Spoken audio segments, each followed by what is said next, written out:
If you could have what you wanted in this moment, and I could deliver it, what would it be?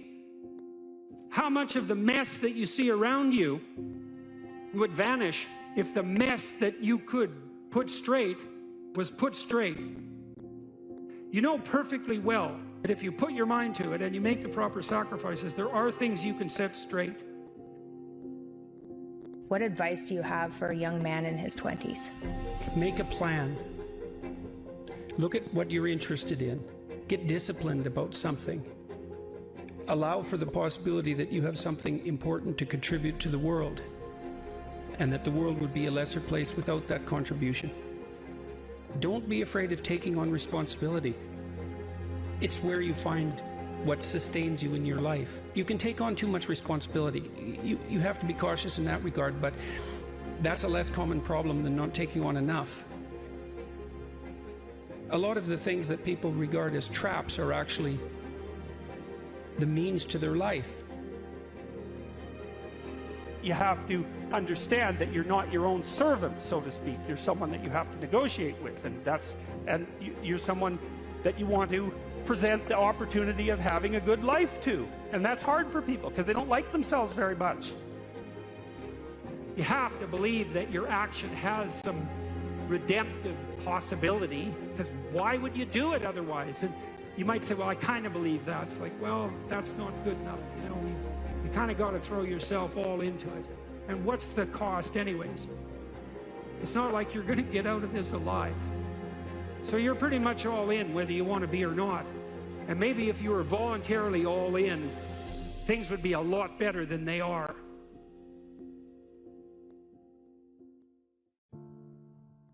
If the world isn't everything that you want it to be, maybe you're not acting the way you should.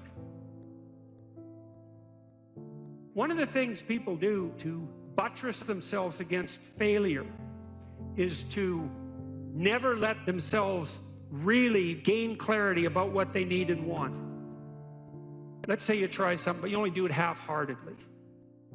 And then you fail, and you think, well, I didn't really fail because, you know, I held a bunch back in reserve, and so I didn't get what I wanted, but maybe had I been all in, I would have. And so you don't have to upbraid yourself too much for the failure. Now, it's a catastrophic way to live, to sit on the fence and to not commit, because instead of risking the possibility of failure, you engage in what's essentially the absolute certainty of failure. Because if you want something worthwhile and difficult, which you probably do if you want to have an adventure and go somewhere, then what's the chance you're going to get it if you're halfway in?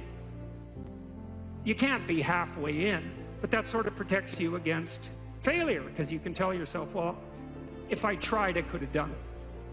It's like, you know, you tell yourself that 200 times and your life's over.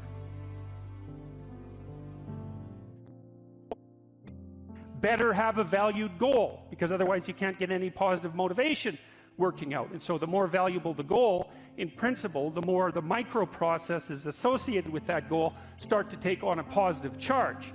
And so what that means is, well, you get up in the morning and you're excited about the day, you're ready to go. And so as far as I can tell, what you do is you specify your long-term ideal, you specify your goal. You do that in some sense as a unique individual. You want to specify goals that make you say, oh, if that could happen as a consequence of my efforts, it would clearly be worthwhile. Would it really be so terrible if my life wasn't miserable? Would it be so terrible if I got what I wanted and needed, especially if I was doing that in the best possible way? Well, there isn't anything better to have than a problem that's worth solving. Like, that's really worth solving, right? And so the more of that you take on, the more you have a reason to get out of bed in the morning, no matter what. Like, I'm getting up, I'm trudging forward. Doesn't matter what I'm suffering from. I've got things that need to be done. They're necessary. And that gives you that sense of purpose that is the antidote to bitterness. So, yeah, there's lots of reasons to, you know, because I've thought for a long time, imagine you have a choice in front of you, because you do. So here's the choice. Your life is either meaningful or meaningless. Okay, so let's go through the meaningless part first. Because you think, well, of course I don't want it to be meaningless. It's like, yeah, just hold on a second. Nothing you do matters. And so impulsive pleasure is the order of the day. No responsibility. You can do whatever you want. It's like Pleasure Island in Pinocchio, right? Or it's like Neverland in Peter Pan. You're still a kid. You can play all the time. Yeah. Impulsive pleasure and no responsibility. That's the reward for meaninglessness. Well, but then the other side is, okay, well, let's say you want your life to be meaningful. It's like, okay, then what you do matters. It actually matters, right? Make a mistake, hurts you, hurts your family, hurts the world in a deeper way than you think. And you have to be awake to that. And then you have to take it on yourself. So imagine you're dealing with someone who's hoarding. Now, people who are hoarding are often older or neurologically damaged, or they have obsessive compulsive disorder. But then you walk into their house and there's like 10,000 things in their house. There's maybe 100 boxes, and you open up a box, and in the box there's some pens and some old passports and some checks and their collection of silver dollars and some hypodermic needles and some dust and, you know, a dead mouse and there's boxes and boxes and boxes like that in the house. It's absolute chaos in there. Absolute chaos, not order, chaos. And then you think, is that their house or is that their being? Is that their mind?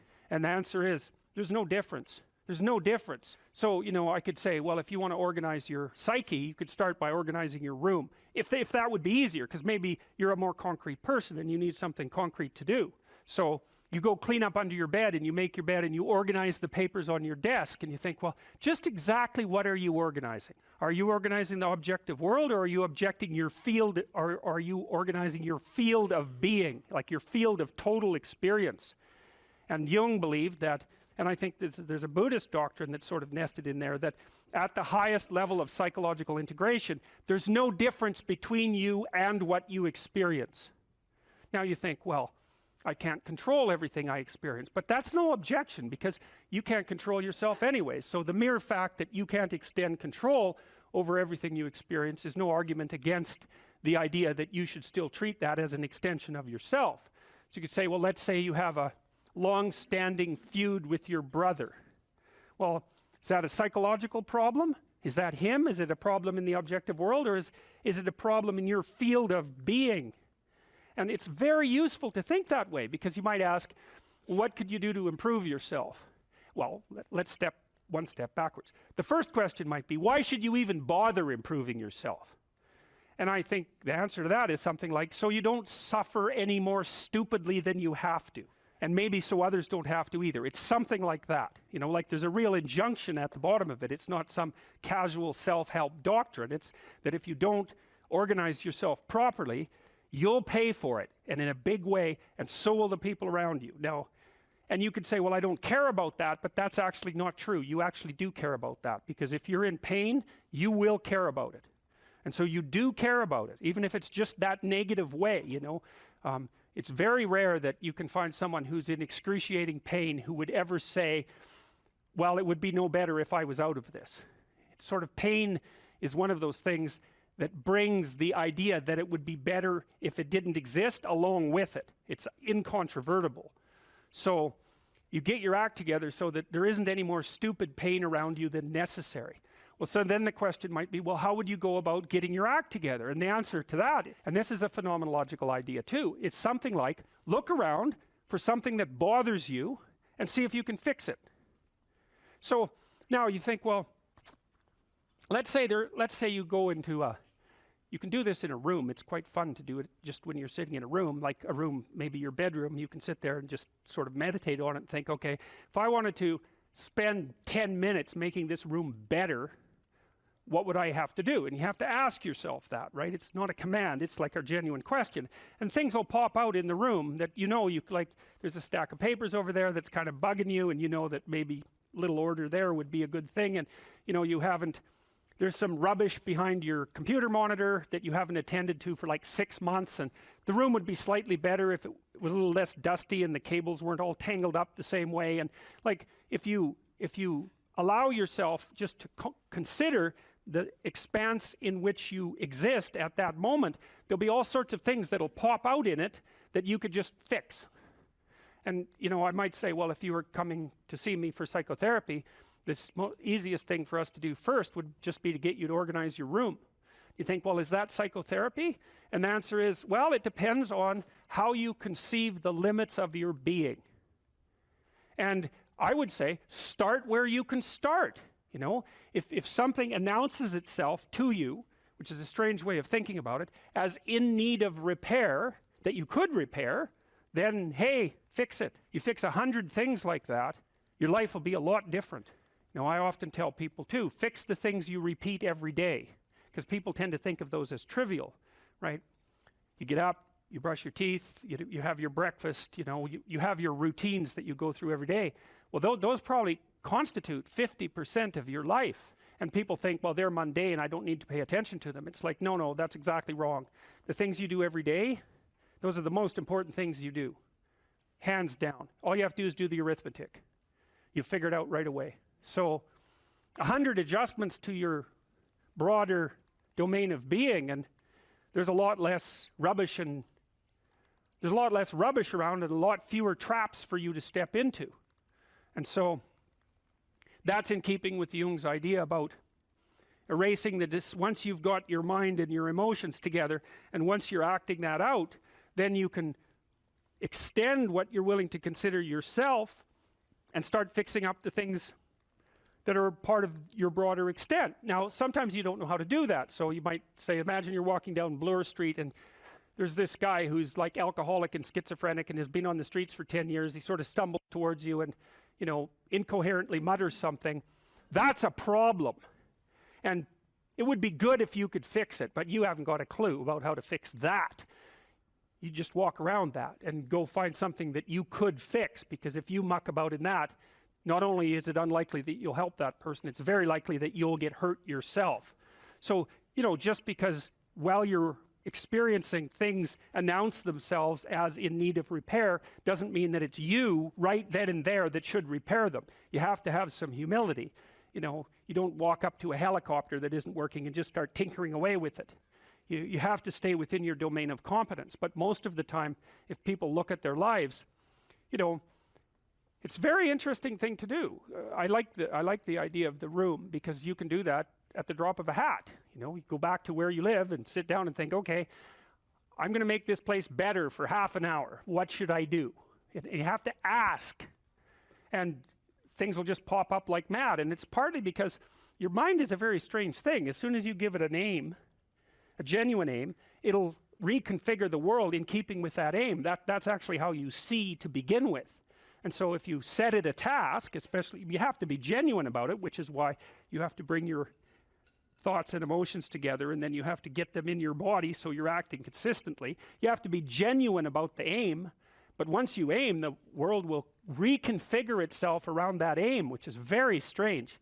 And it's technically true.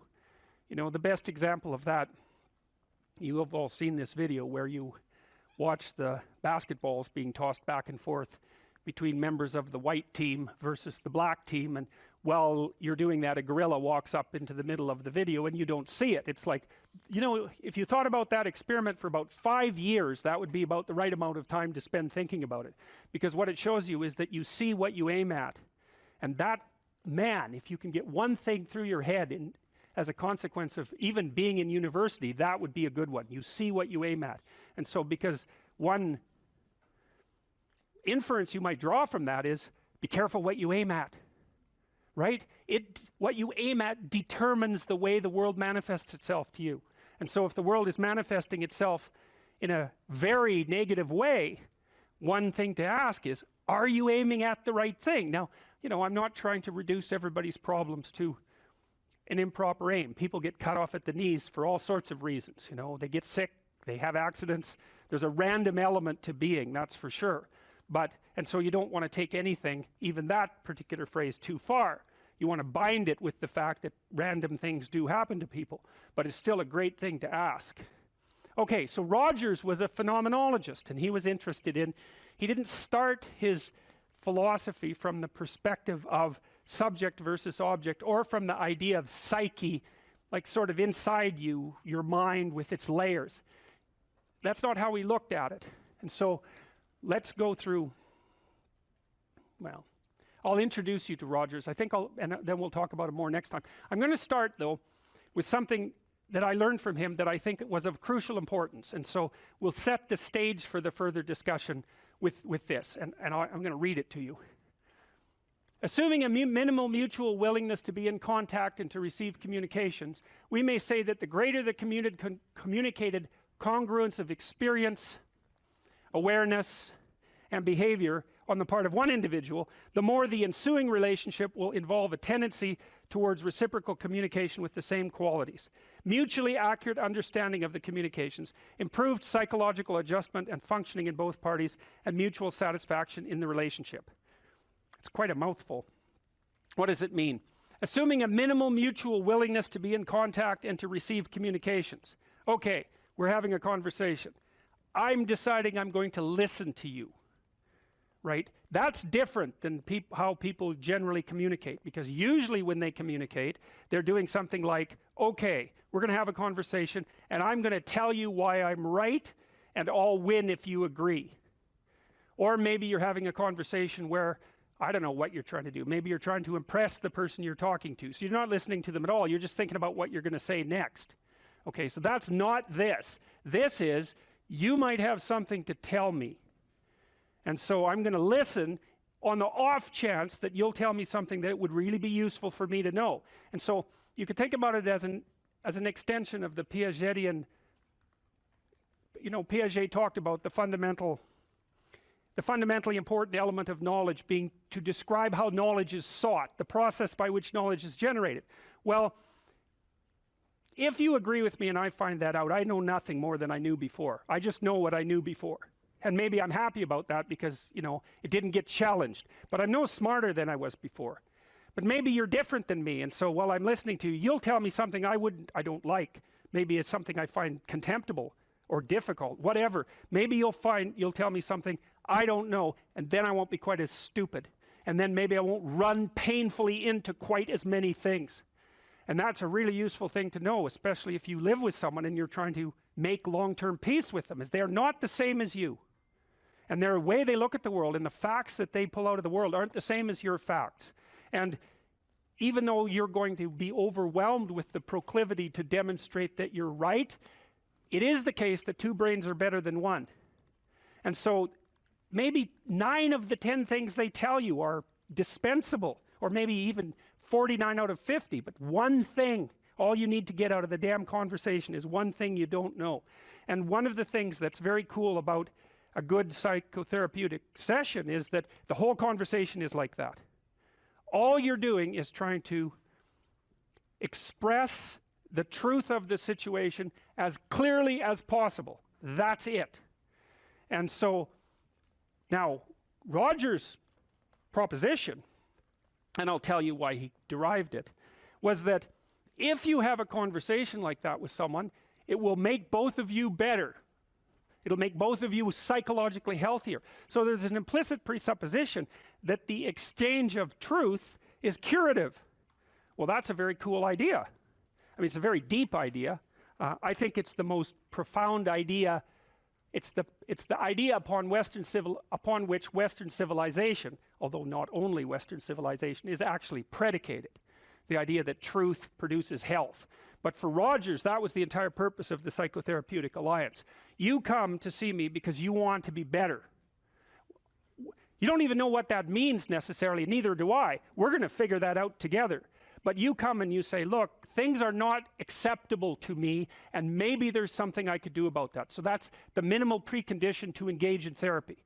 Something's wrong, you're willing to talk about it truthfully, and you want it to be better. Without that, the therapeutic relationship does not get off the ground. And so then you might ask, well, what relationships are therapeutic?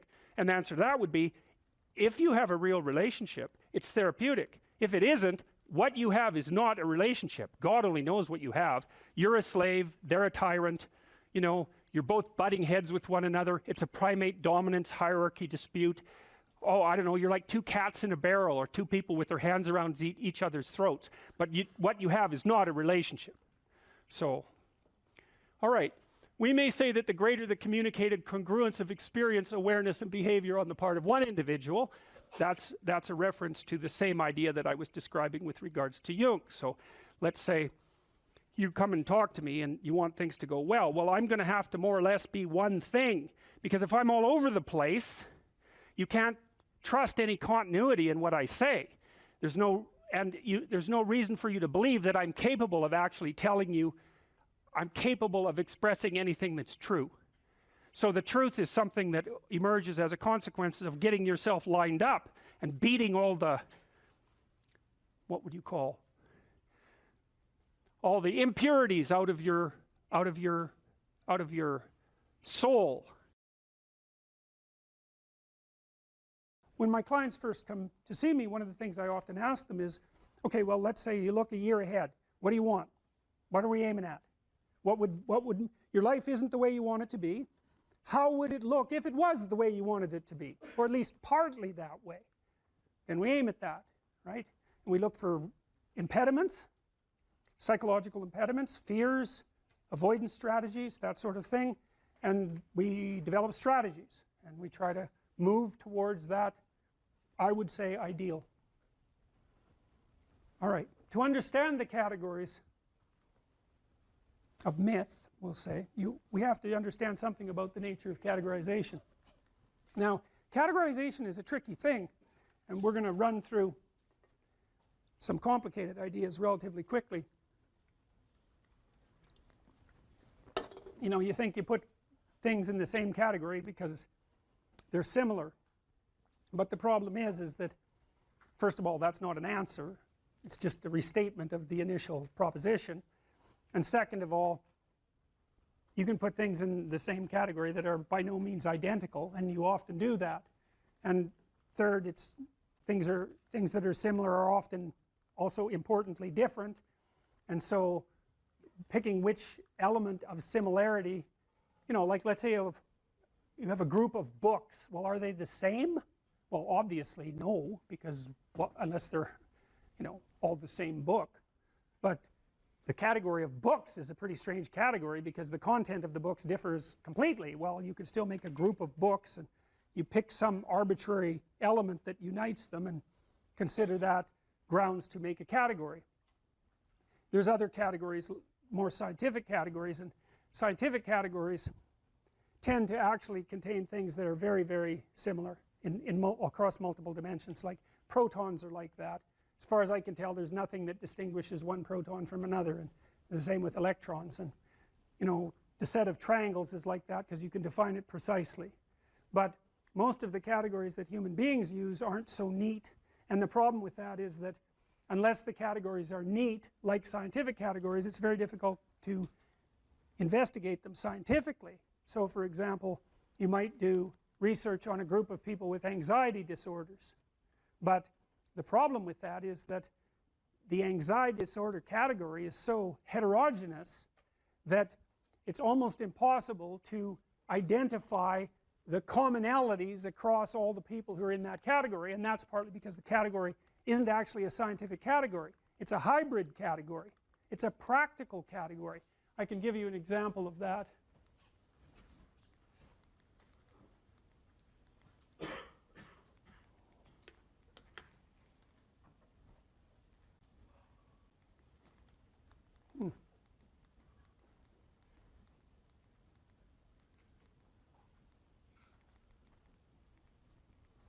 No, I can't because I must not have saved it. Anyways, many of the DSM categories, so these are categories for psychopathology, require, if you're part of that category, imagine there's 7 symptoms that you could have, or 8 symptoms that you could have that would put you in that category, like antisocial personality.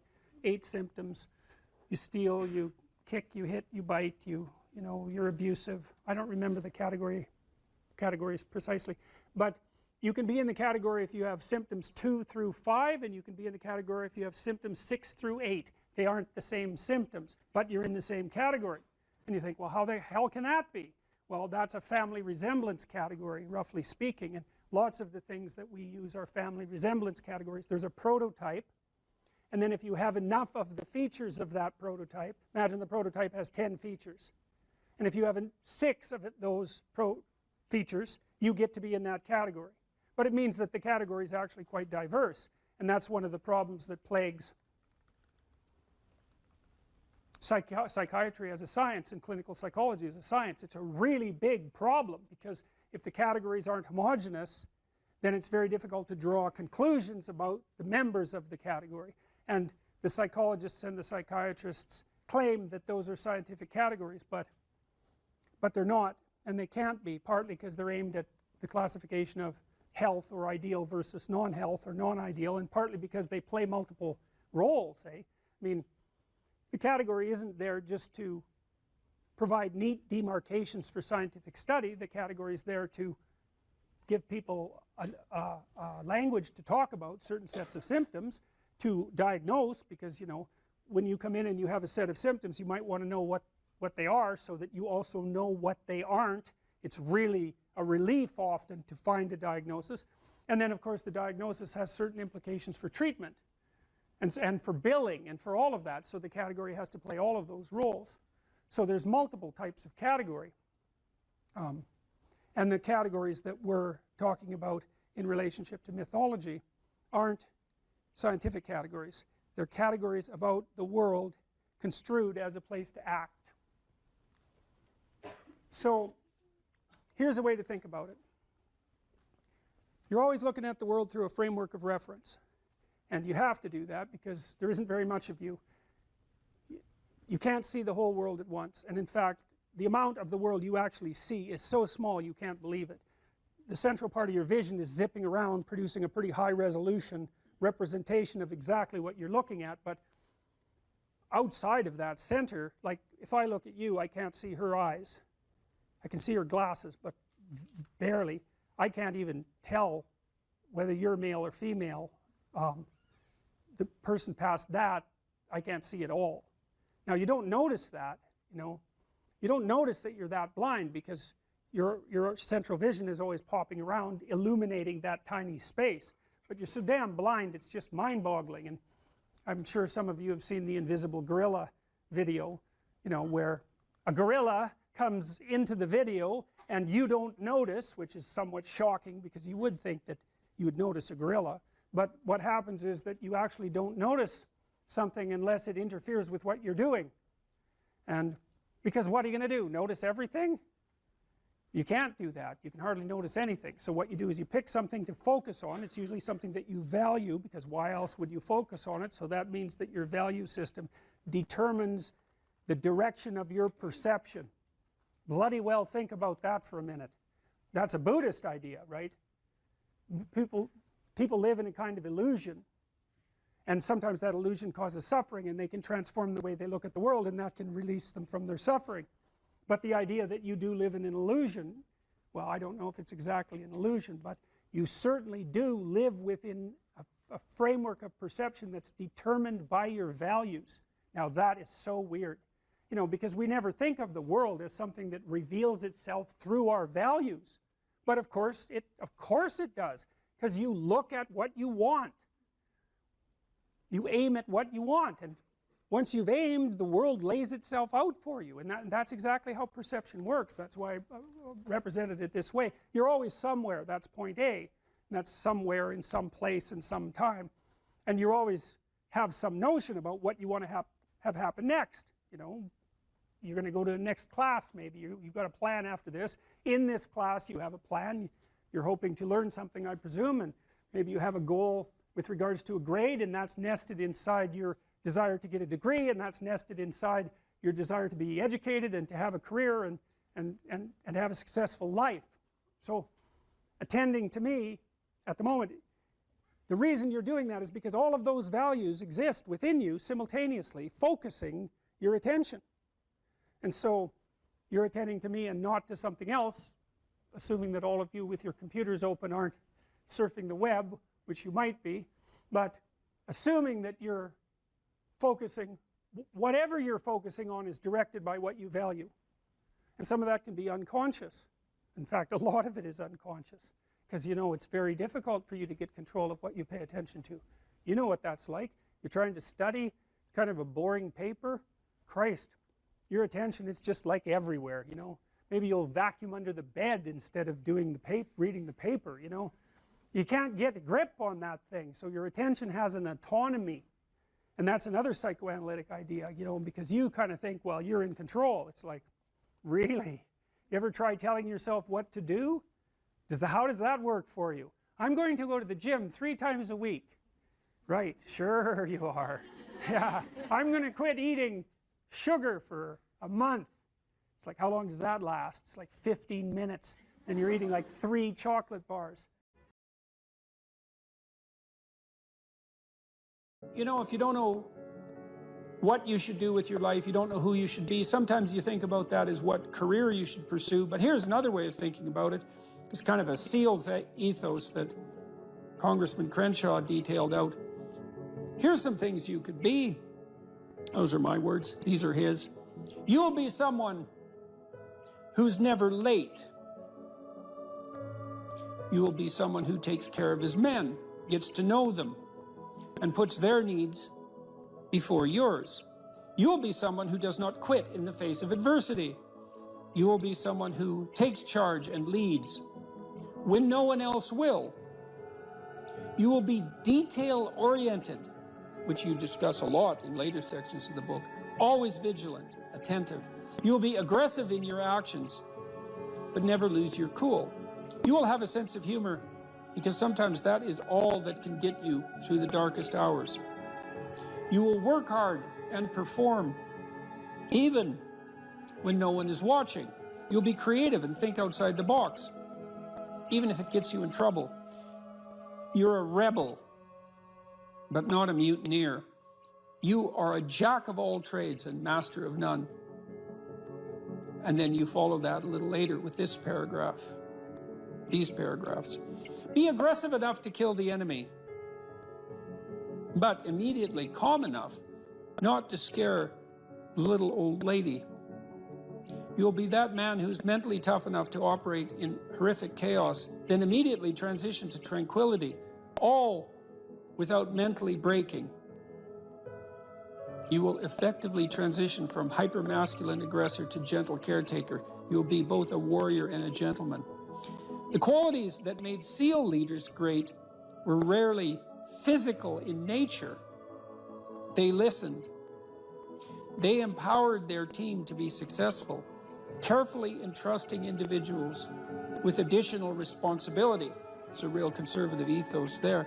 They highlighted good performance publicly and criticized bad performance privately.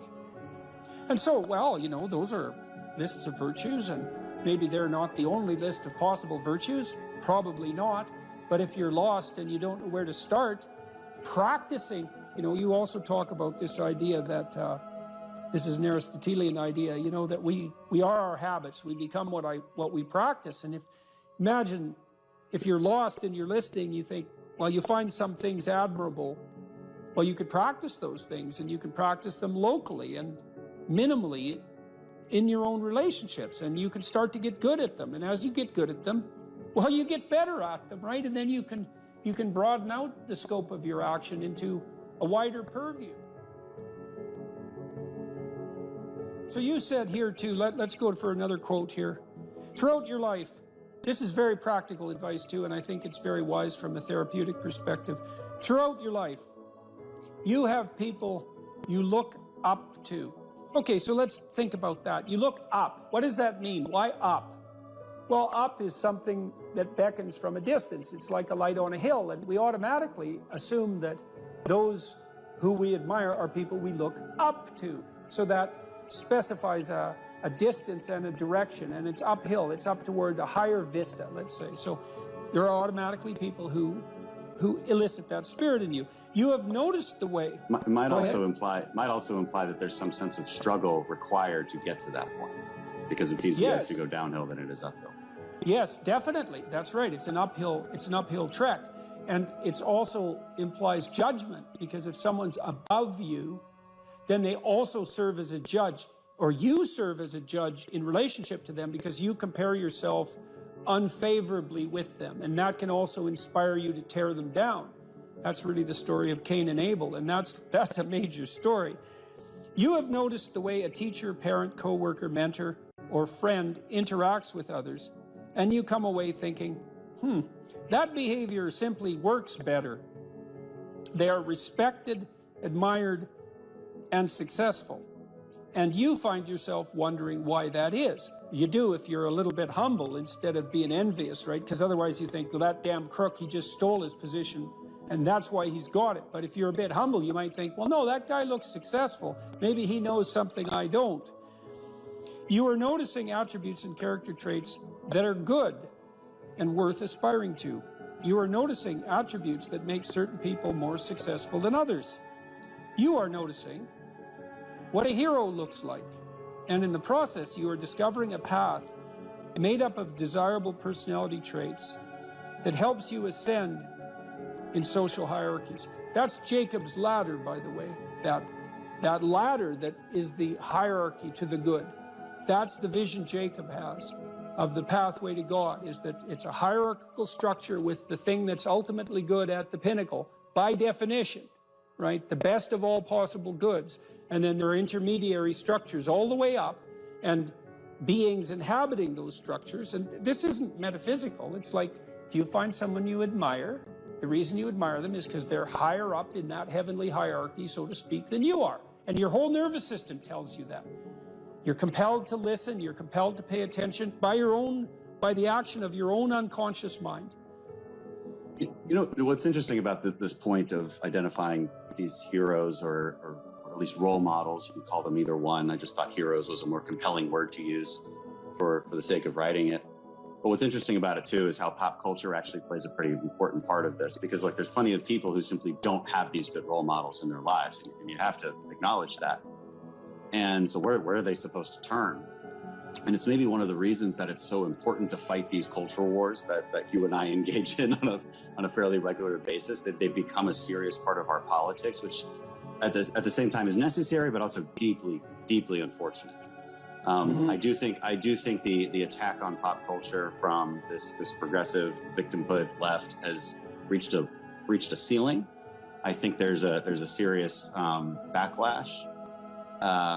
You look at movies like Top Gun, the recent one, Top Gun, and maybe like the highest grossing of all time. Absolutely phenomenal movie, really fun to watch. Why? Because it just had all of these classical virtues infused within it, about relationships and about how you treat people and what the consequences are for treating people as such. That these things speak to people in a deeper way. They can't necessarily articulate them, but they understand it when they see it. And there's these sort of radical minorities that are very loud that want that changed. You know, they want something else to be on that hill. But people react against it because it's not true. There's no truth to that. And something cries out from inside of them then, and that can be appealed to by a storyteller. I saw the same thing in the Marvel Avengers series, is that there is a return to any wide range of classical virtues, certainly brotherhood, a kind of a military ethos, sacrifice, a striving upward, certainly masculine virtues, the combination of the Hulk and Iron Man, for example. There's a monstrous element to the Hulk, but he's a hero in a strange sense, and he's also the revitalizing force for Iron Man when he just about dies, and that's all. The reason those movies were so necessary and so attractive is because they are, in fact, addressing a radical conceptual void in the culture, and it's a void that you're addressing in your book, especially with your appeal, trifold appeal, let's say, to duty, responsibility, and humor at the same time, right? Which is a kind of stoicism in the face of catastrophe.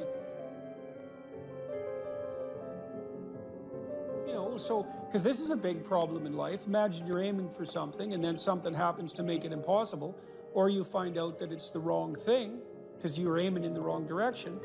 Well, so then what do you have to rely on to set you right? It's not your aim, obviously, but it might be your capacity to take new aim, and that's bloody well dependent on your character. That's for sure. And so I don't think there is a more fundamental aim than what you should be, and there's no better way of characterizing what you should be than that you should fortify your character.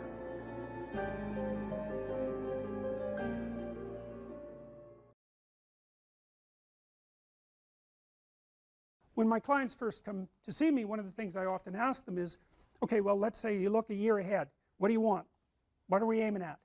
What would your life isn't the way you want it to be. How would it look if it was the way you wanted it to be, or at least partly that way? Then we aim at that, right? And we look for impediments, psychological impediments, fears, avoidance strategies, that sort of thing, and we develop strategies, and we try to move towards that, I would say, ideal.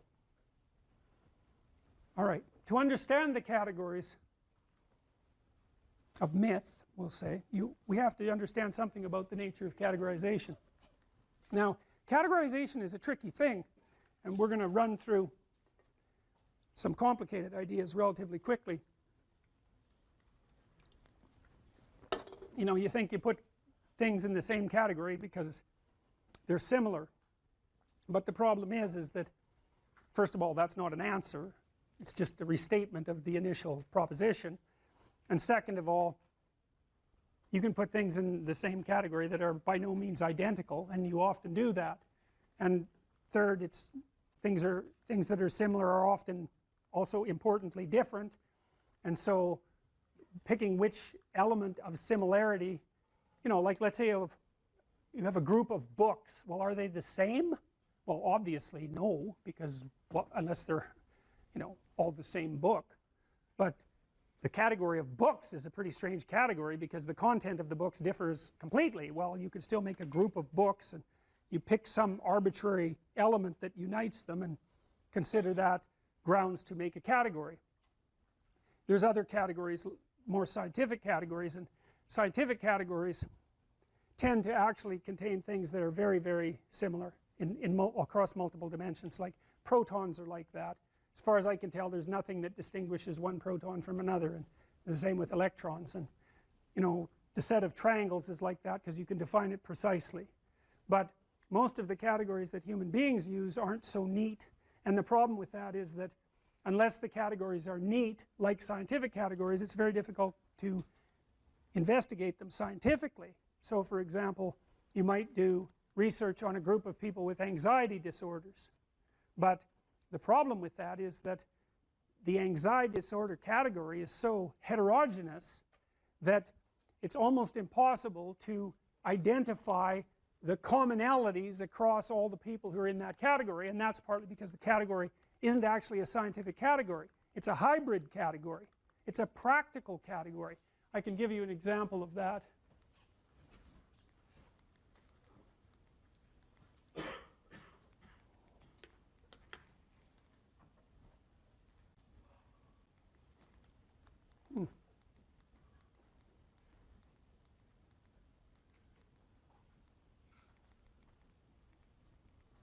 No, I can't because I must not have saved it. Anyways, many of the DSM categories, so these are categories for psychopathology, require, if you're part of that category, imagine there's 7 symptoms that you could have, or 8 symptoms that you could have that would put you in that category, like antisocial personality. 8 symptoms: you steal, you kick, you hit, you bite, you know, you're abusive. I don't remember the categories precisely, but you can be in the category if you have symptoms 2 through 5, and you can be in the category if you have symptoms 6 through 8. They aren't the same symptoms, but you're in the same category. And you think, well, how the hell can that be? Well, that's a family resemblance category, roughly speaking, and lots of the things that we use are family resemblance categories. There's a prototype, and then if you have enough of the features of that prototype, imagine the prototype has 10 features, and if you have 6 of those features, you get to be in that category. But it means that the category is actually quite diverse, and that's one of the problems that plagues psychiatry as a science and clinical psychology as a science. It's a really big problem because if the categories aren't homogeneous, then it's very difficult to draw conclusions about the members of the category.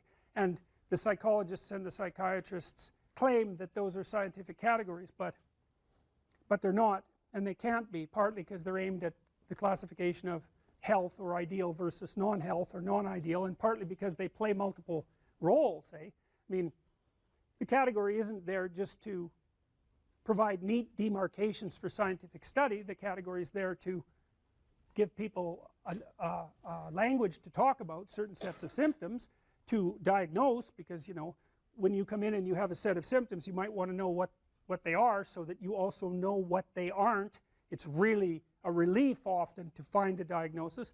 And then of course the diagnosis has certain implications for treatment and for billing and for all of that, so the category has to play all of those roles. So there's multiple types of category, and the categories that we're talking about in relationship to mythology aren't scientific categories. They're categories about the world construed as a place to act. So here's a way to think about it. You're always looking at the world through a framework of reference, and you have to do that because there isn't very much of you. You can't see the whole world at once, and in fact the amount of the world you actually see is so small you can't believe it.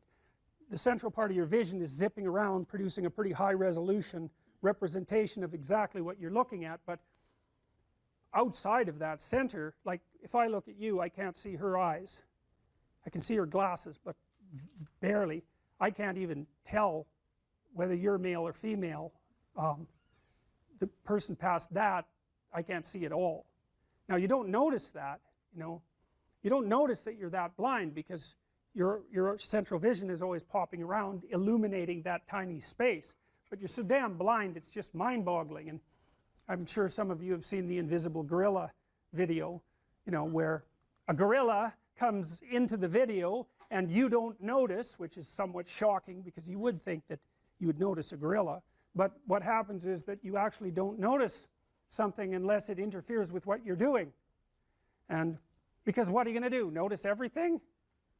You can't do that. You can hardly notice anything. So what you do is you pick something to focus on. It's usually something that you value, because why else would you focus on it? So that means that your value system determines the direction of your perception. Bloody well think about that for a minute. That's a Buddhist idea, right? People live in a kind of illusion, and sometimes that illusion causes suffering, and they can transform the way they look at the world, and that can release them from their suffering. But the idea that you do live in an illusion, well, I don't know if it's exactly an illusion, but you certainly do live within a framework of perception that's determined by your values. Now that is so weird, you know, because we never think of the world as something that reveals itself through our values. But of course it does, because you look at what you want. You aim at what you want, and once you've aimed, the world lays itself out for you, and that's exactly how perception works. That's why I represented it this way. You're always somewhere, that's point A, and that's somewhere in some place and some time, and you always have some notion about what you want to have happen next. You know, you're going to go to the next class, maybe you've got a plan after this. In this class you have a plan, you're hoping to learn something, I presume, and maybe you have a goal with regards to a grade, and that's nested inside your desire to get a degree, and that's nested inside your desire to be educated and to have a career and have a successful life. So attending to me at the moment, the reason you're doing that is because all of those values exist within you simultaneously, focusing your attention. And so you're attending to me and not to something else, assuming that all of you with your computers open aren't surfing the web, which you might be, but assuming that you're focusing, whatever you're focusing on is directed by what you value. And some of that can be unconscious. In fact, a lot of it is unconscious, because you know it's very difficult for you to get control of what you pay attention to. You know what that's like. You're trying to study, it's kind of a boring paper. Christ, your attention is just like everywhere, you know. Maybe you'll vacuum under the bed instead of doing reading the paper, you know. You can't get a grip on that thing, so your attention has an autonomy. And that's another psychoanalytic idea, you know, because you kind of think, well, you're in control. It's like, really? You ever try telling yourself what to do? How does that work for you? I'm going to go to the gym 3 times a week. Right, sure you are. Yeah, I'm going to quit eating sugar for a month. It's like, how long does that last? It's like 15 minutes, and you're eating like 3 chocolate bars. If you're resentful about something, well, first of all, you should notice, I'm resentful. And that's kind of humiliating, because no one's proud of being resentful. It's a shameful emotion. Well, so then why are you resentful? Well, there's only two reasons as far as I've been able to tell. One is that you're allowing yourself to be taken advantage of, or you're being taken advantage of. Sometimes you're not allowing yourself. Sometimes you're a child being abused by their uncle. You're not allowing yourself. You can't do anything about it. You're resentful because you're being taken advantage of, or because you're immature. It's one of those two things. Figure out which it is, and then take the steps necessary to address it. Living a life without resentment is a great goal. People are often resentful if they see that responsibility has been abdicated. Why isn't that person doing their job? It's like, well, hey man, step in at your workplace, in your family. You know, and you think, well, I shouldn't have to do that extra work. Well, you shouldn't be a slave. You shouldn't allow yourself to be tyrannized. But if something bugs you because a responsibility is going unfulfilled, there's a great opportunity for you. And this is something I don't think we teach young people well. And one of the things, you may remember this, that was so striking about the tour was that I made a case fairly consistently that most people find the meaning that sustains them through the vicissitudes of life, not in happiness, but in responsibility. And that would bring everyone to a halt. It would always make the whole theater silent. It's like, oh, I never thought of that connection. Because maybe you want to avoid responsibility, and you can understand why. You can understand why. You hide from it. That is what you encounter if you go out in the world. You think, who the hell wants that? I don't want the responsibility. It's like, well, yes, you do, as it turns out. There's nothing better than responsibility. Now, you know, I say that with some caution. I think that it's hard to say. The responsibility, I've been overwhelmed by my apparent responsibility, but I think it's also kept me alive. And I mean that literally. And so, wait, can you go a little deeper with that? I mean, when you were at your darkest moments in the last 2 years, whatever that might be, was it the feeling well, of there's been the many times in the last year where it would have been much easier for me just to be dead. That's constant. So, but no. But is it but no because of something in you, or is it but no because of the people that you would have abdicated that responsibility of the people, or is that ultimately the same That's thing? it. Yeah. Well, I do think the two aren't easily distinguishable, but it's definitely that. It's definitely that. You know. And it's one of the chapters, the last chapter, is be grateful in spite of your suffering. You know, you need a meaning to sustain you through suffering. And it is the case that you find that in responsibility. Well, and so it's good advice for anyone who's at work. You're resentful about this and that because people aren't pulling their weight. Pull it. See what happens. You become indispensable instantly. You'll know everything. And maybe that job won't be for you, or maybe that relationship won't be for you, but you'll take your hard-acquired wisdom and go elsewhere and flourish there. So, you know, this kid stopped me. I think I wrote about this in this book.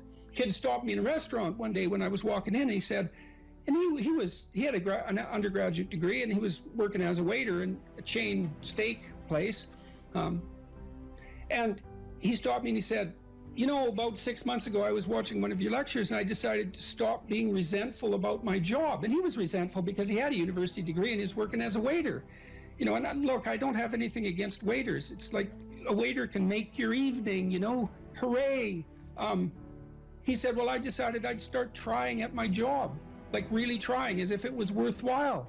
He said he got 3 promotions in 6 months, like he's just rocketing up the power hierarchy. Well, it's not power, it's competence. If it's well run, you know, and places are full of opportunity. There's always people out there who are doing far better than you on pretty much anything you want to imagine. And if all you're doing is seeing yourself in their reflected light, let's say, then it's going to be pretty damn dismal. But it's not a good comparison because, well, first of all, there's danger in just comparing yourself to others, period, because they're not you. And God only knows what struggles they had to undertake to get to where they were, or what burdens they're currently carrying that you're not aware of. But you can certainly contrast yourself with yourself. And that's a lot better. It is the only way. Well, it's also the only way of really measuring anything approximating proper improvement. You can actually tell when you're a little better than you were yesterday. Right. And you can actually do that. That's another thing that's so interesting about it, is that you can actually make yourself a little better in some way, pretty much. Well, I don't know if it's at every moment, but you can certainly do it every day. Let's say you want to become who you could be in the fullest sense. So let's say you're someone who's going to solve some serious problems. Okay, the first thing you have to do is admit to the seriousness of the problems. That's no joke. And so the first thing is just the terror of the problem itself. And that's enough to paralyze me. And that's the Hydra, that's the Gorgon with the head of snakes. It'll paralyze and turn you to stone. That's the basilisk in the Harry Potter series. You look at it and it turns you to stone and lurks underneath everything, right? And it's malevolence and tragedy. And so there's that. And then the next is, well, you're going to take responsibility for that? You're really going to do that, are you? That's a hell of a load, man. And so it's daunting to even consider that. And then there's the discipline and responsibility that necessitates, which is also daunting. It's like, oh my God, the problem's that serious. I'm really going to have to get my act together in order to not contribute to it, much less solve it. And so the problem is terrible. And then the solution is daunting. But the upside of that is like, well, there isn't anything better to have than a problem that's worth solving, like that's really worth solving. Right. And so the more of that you take on, the more you have a reason to get out of bed in the morning, no matter what. Like, I'm getting up, I'm trudging forward. Doesn't matter what I'm suffering from. I've got things that need to be done. They're necessary. And that gives you that sense of purpose that is the antidote to bitterness. Okay, well, let's say you want your life to be meaningful. It's like, okay, then what you do matters. It actually matters. Or how starting to clean up the room changed their life. That's quite fun because it's something I always tell people to do instead of going out and protesting. Jesus, I just can't stand Cleaning up that. the room? Yeah. Meaning? Well, my sense is that if you want to change the world, you start from yourself and work outward because you build your competence that way. It's like, I don't know how you can go out and protest the structure of the entire economic system if you can't keep your room organized. Well, I made a video call, which was called Message to Millennials, where it was called How to Change the World Properly. A bit of it on the pretentious side, I suppose, but I was trying to produce something that was a counterposition to this idea that what you should do is go out and fix up other people. You know, that's just not right. And there's a New Testament line about that, something about, you know, not worrying too much about the log in your neighbor's eye, or about the speck in your neighbor's eye when you have a log in your eye. What would the world be like if people stopped avoiding the things they knew they should do? You know, because the question is, how much are we contributing to the fact that life is an existential catastrophe and a tragedy? How much is our own corruption contributing to that? That's a really worthwhile question. The things you leave undone because you're angry, you're resentful, you're lazy, you have inertia. Well, you consult your conscience and it says, well, you know, that place over there could use a little work. It's the same as working on yourself, and so you clean that up because you can. And then things are a little clearer around you.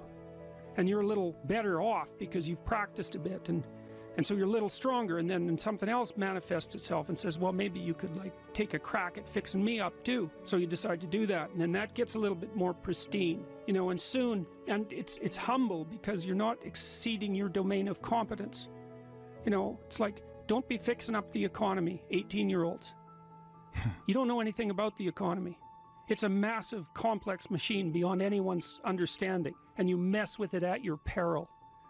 So, and can you even clean up your own room? No.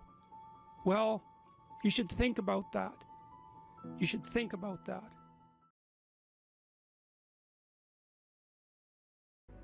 We were sitting in the first row of the plane, and do you remember the guy was a young black man, sort of ran onto the plane. He was wearing a yellow vest. He was a worker working the bridge or something. And he came up to you and he said, I'm not supposed to be on the plane right now. I'm not supposed to say anything, but you helped me turn my life around. I got this job because of you. And what I remember more than anything else is he had this huge smile on his face. But it wasn't because you told him to go out there and be happy. It was because you told him to go out there and fix some stuff. And I think that's exactly what you're talking about right now. Those experiences are so life-sustaining. It's so remarkable to have that happen, and that's something I've been immensely privileged to constantly experience, although there's also something about it that's extremely painful. You know, the magnitude of that joy is sort of proportional to the obstacles it had to overcome while it was attempting to manifest itself. You know, and one of the things I'm sure you saw on the tour, and I don't know how this affected you, was the depth of hunger for encouragement that exists everywhere, as far as I can tell. And everyone wants to be appreciated when they bring their best to the table. That's why the current assault on merit is so unbelievably brutal, because it will deny everyone the right to be appreciated for being their best. And, well, you might ask, well, when does the best become your enemy? And that's easy. It's when you flee from it. You write in the book, there is no faith and no courage and no sacrifice in doing what is expedient. What do you say to those viewers that don't pursue their dreams and are locked in their careers because they are too afraid to take risks and pursue something meaningful? Well, the first thing I would say is, well, you should be afraid of taking risks and pursuing something meaningful. But you should be more afraid of staying where you are if it's making you miserable. You're paying a price by sitting there being miserable. You might say, well, the devil I know is better than the one I don't. It's like, don't be so sure of that. The clock is ticking. Yeah, and if you're miserable in your job now and you change nothing, in 5 years, you'll be much more miserable and you'll be a lot older. But isn't it a luxury to pursue what is meaningful? Our viewers have mortgages, they have children, yeah, they have payments and loans. It's a luxury to pursue because we lack the resources. Well, I don't remember now, I'm not talking about what makes you happy. It's a luxury to pursue what makes you happy. It's a moral obligation to pursue what you find meaningful. And that doesn't mean it's easy. It might require sacrifice. If you need to change your job too, let's say you have a family and children and a mortgage, you have responsibilities. You've already picked up those responsibilities. You don't just get to walk away scot-free and say, well, I don't like my job, I quit. That's no strategy. But what you might have to do is you think, well, this job is killing my soul. All right, so what do I have to do about that? Well, I have to look for another job. Well, no one wants to hire me. It's like, okay, maybe you need to educate yourself more. Maybe you need to update your curriculum vitae, your resume. Maybe you need to overcome your fear of being interviewed. Maybe you need to sharpen your social skills. Like, you have to think about these things strategically. If you're going to switch careers, you have to do it like an intelligent, responsible person. That might take you a couple of years of effort to do properly. We're built for struggle, us human beings. We're built to contend with the world. We're built to contend with reality. You want a challenge, and the best way that you can take on a challenge, because a challenge fortifies you. So you don't want to be secure, you want to be strong. And you get strong by taking on optimal challenges. And so you lay out your destiny in the world, and you take the slings and arrows of fate, and you make yourself stronger while you're doing so. And you might fail, and fortune might do you in, but it's your best bet. And, you know, people have extracted unbelievable successes out of catastrophic failures. And so, and I'm not saying that in a naive way. I know perfectly well what happens to people. You know, you're doing fine in life and then you get cancer, and then 6 months later you're dead.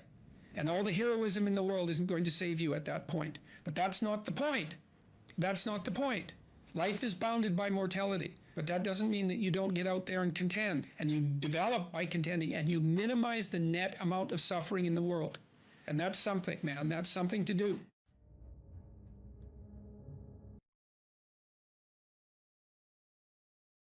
What's the difference between men and women? Well, how do they differ? Well, the first thing we might observe is that if you look at personality differences between prepubescent boys and girls, they're not very large. Boys and girls don't differ in terms of their trait neuroticism, for example. What happens is that when puberty kicks in, women's trait neuroticism rises, and it stays higher than men for the rest of their life.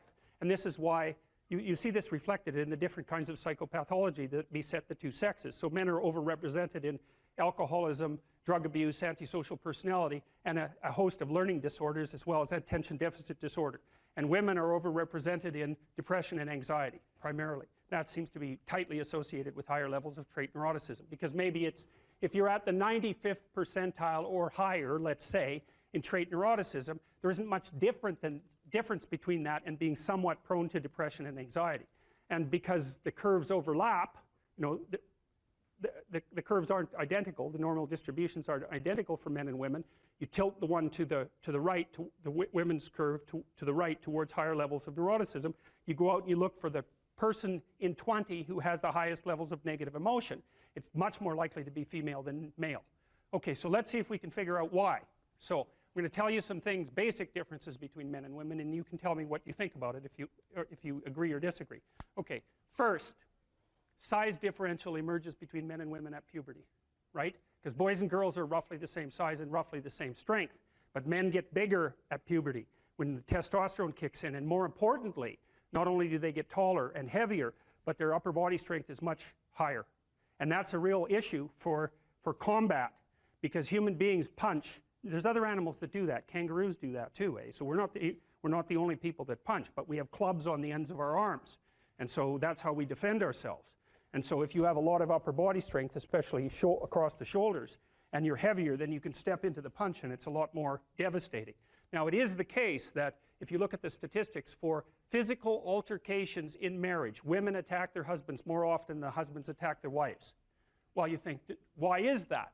Well, let's assume that there isn't any reason other than both people in a relationship can get upset, and the women know that if they hit their husbands, nothing's really going to happen, right? Because if you're a woman about that high and your husband is, say, my height, unless you hit me with an object or something that's sharp, the probability that you're going to do me any serious damage is pretty low. You might hurt me, but if I do the reverse and hit you, and I really hit you, and so the reason, at least one of the reasons why women can be more physically aggressive in minor ways in a relationship is because everyone knows, the wife and the husband equally, that the consequence of the physical aggression is much more limited. So men do more serious damage to women, but women are more aggressive in relationships. So that's interesting. So okay, so there's a body size difference that's important, a strength differential that's important. Next thing, I think, so let's assume that the reason that women are higher in sensitivity to negative emotion is because the world is actually more dangerous to women, right? Because that would be the most logical reason why there would be a sex difference in something like fear or sensitivity to punishment. Well, first, there's the danger of physical altercation. Second, there's the sexual danger. So women become sexually vulnerable at puberty. And why do I say vulnerable? Well, it's straightforward. It's because the cost of sex for women is way higher than it is for men. And it certainly has been throughout our evolutionary history. Because if a man has an unwanted sexual encounter, well, then he walks away and maybe he's persecuted by the state or prosecuted by the state for it. But if a woman has an unwanted, unwarranted, or incautious sexual encounter and she ends up pregnant, then, well, in traditional societies, you're just done. And even in modern societies that are rich like ours, I don't have to go into that. It's big trouble. No matter what you do about it, it's big trouble. So being more nervous about that makes perfect sense. But then here's the last thing. And I think that women's nervous systems are not adapted to women. I think women's nervous systems are adapted to the mother-infant dyad. And because you are not the same creature when you have an infant, not at all. You're way more vulnerable.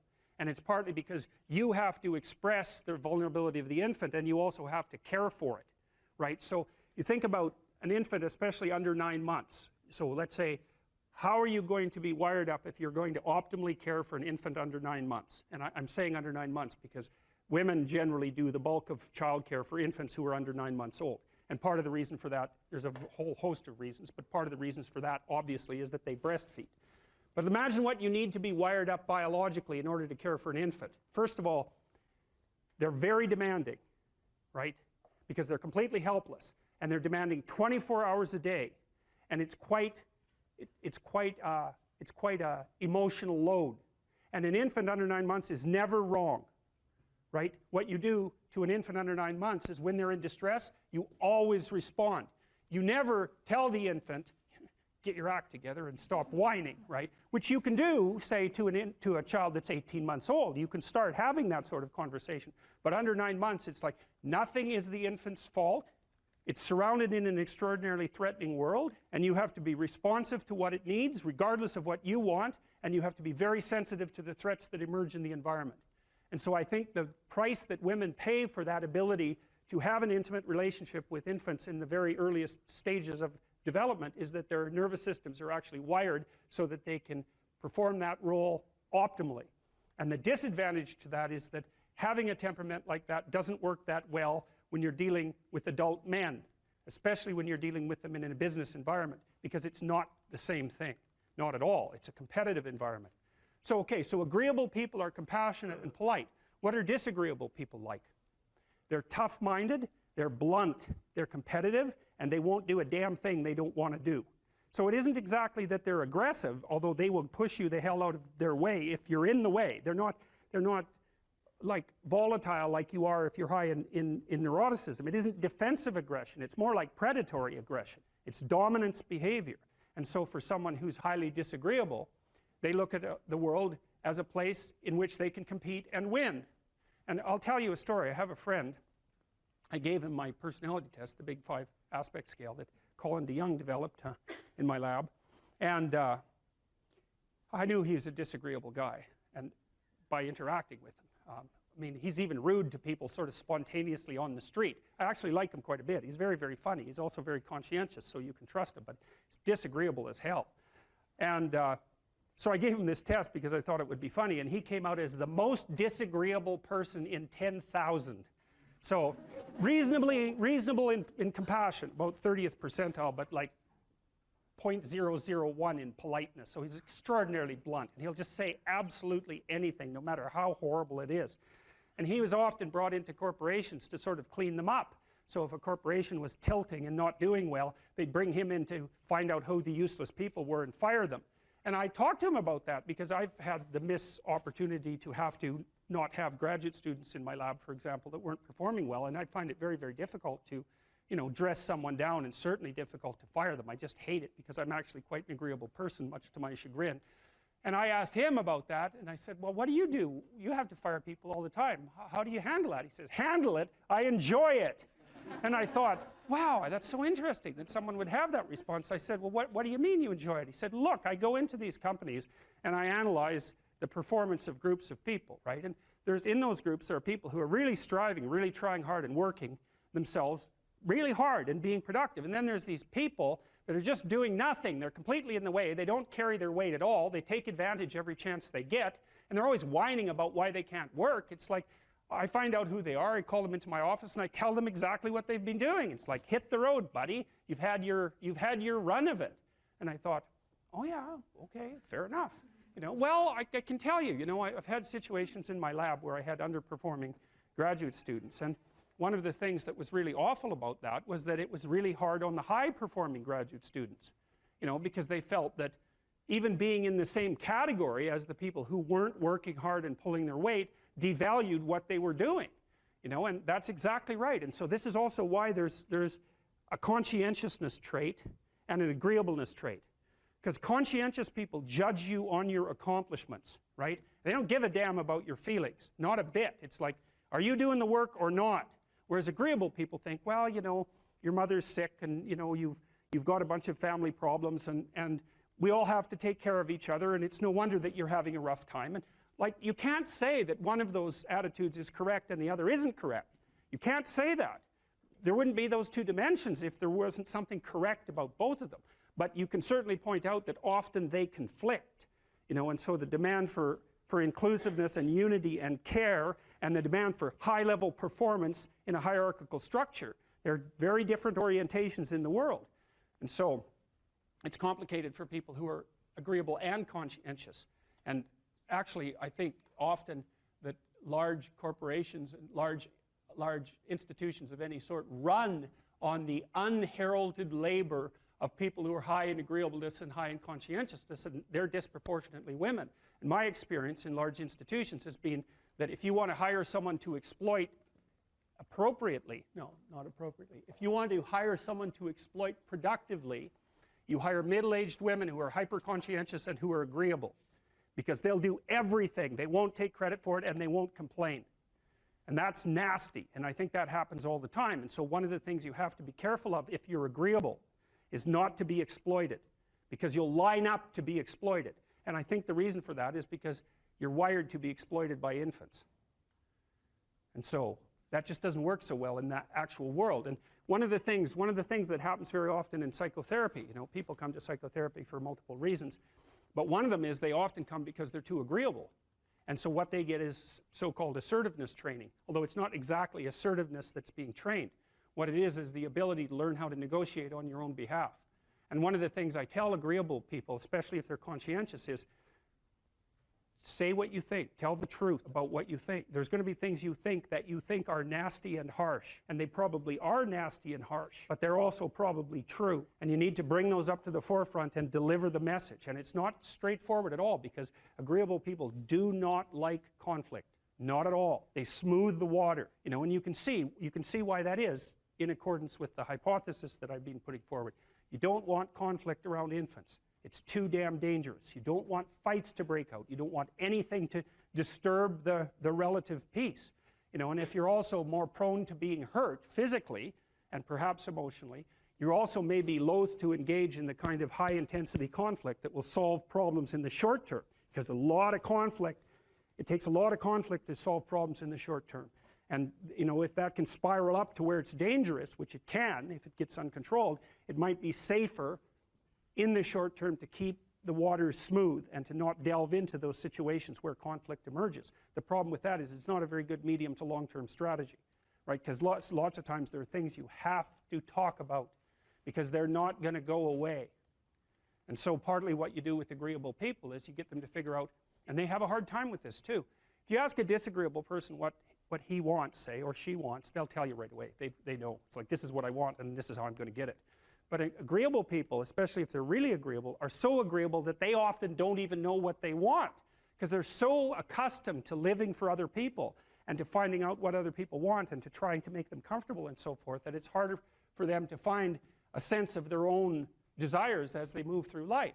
And that's not, look, there's situations where that's advantageous, but it's certainly not advantageous if you're going to try to forge yourself a career. That just doesn't work at all. What could you do to improve yourself? Well, let's step one step backwards. The first question might be, why should you even bother improving yourself? And I think the answer to that is something like, so you don't suffer any more stupidly than you have to. Accept responsibility for the catastrophe of your life. And that way you transcend it.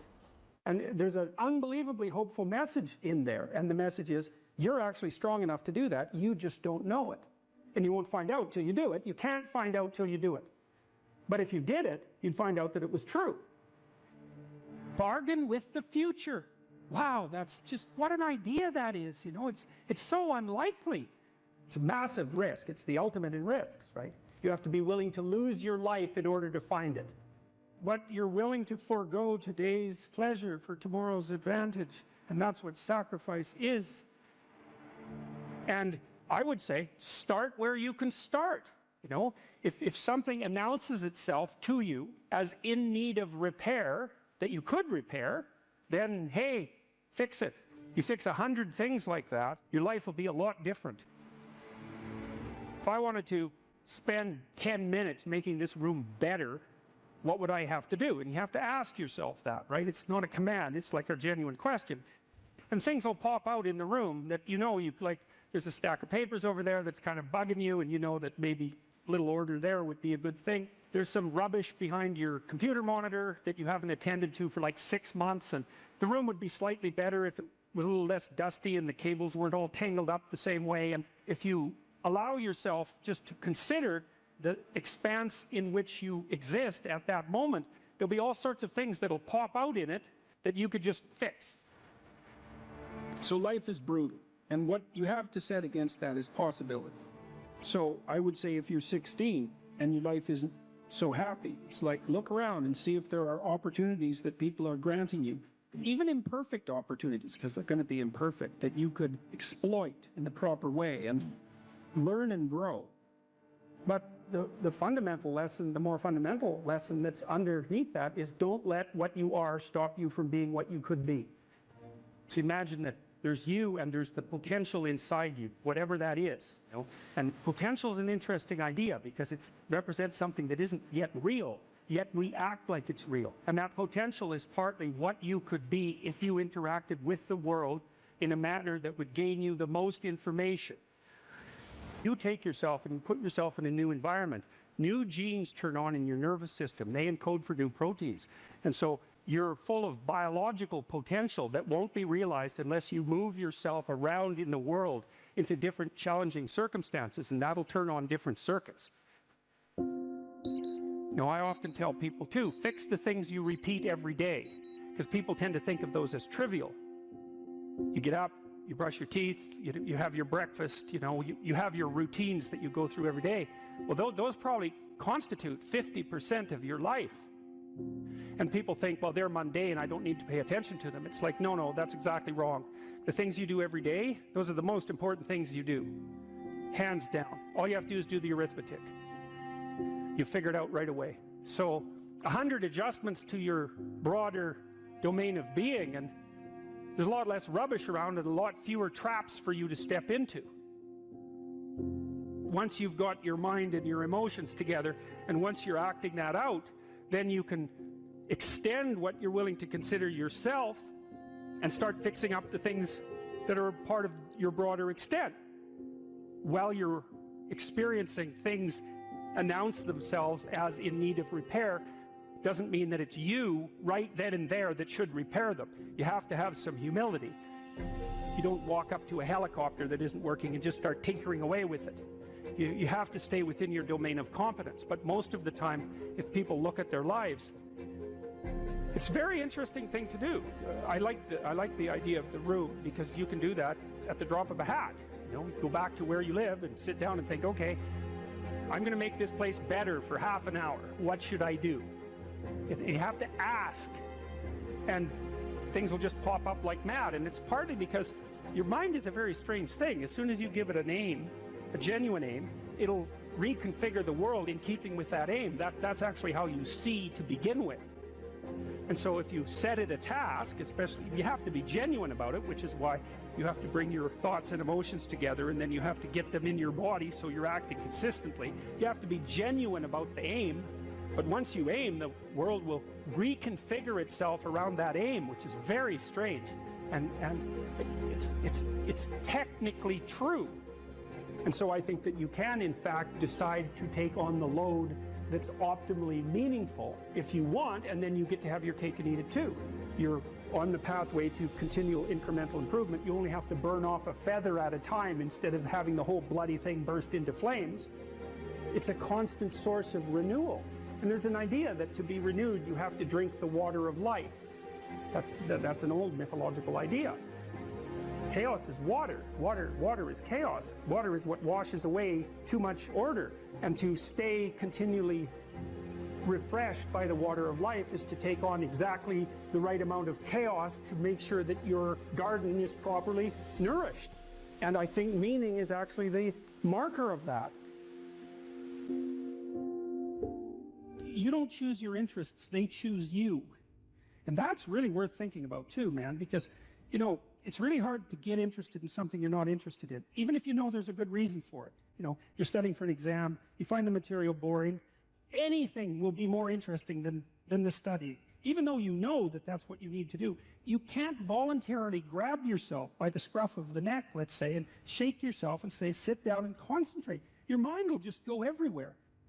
But then if you're interested in something, and even if it's something you shouldn't be interested in, because that happens all the time, then it's like you're laser focused, man. You can pay attention forever. You can work until you're exhausted. You won't even notice it, and you remember everything. It's like, okay, if you can't control your interest, what does? Your interest was being manipulated behind the scenes by unseen forces that were associated with your characterological development across time. That was the manifestation of the self. So the self is the potential you, let's say. And the way it operates in the present is by gripping your interest and directing it somewhere. And that's part of the instinct of self-realization. It's a mind-boggling idea, man. Really is. The potential that you are has to manifest itself somehow in the here and now. It has to. And what better way than by directing your attention? It's like, it seems like this might be useful for you. Maybe you get attracted to this person. maybe you admire this person. That happens with kids a lot. They'll admire someone and then copy them. And you can see that that's obviously part of their developmental progression, right? It's a form of hero worship, but kids are very imitative and they hero worship at the drop of a hat. And so they're entranced by the next stage of development. And if they see someone who embodies that, especially if it's in the zone of proximal development, it's something they could achieve, stretching a bit. They find someone who embodies that next stage of development, and then they start to imitate them and act like them. Well, adults are no different. We're no different. We do it at a perhaps more abstract and sophisticated level.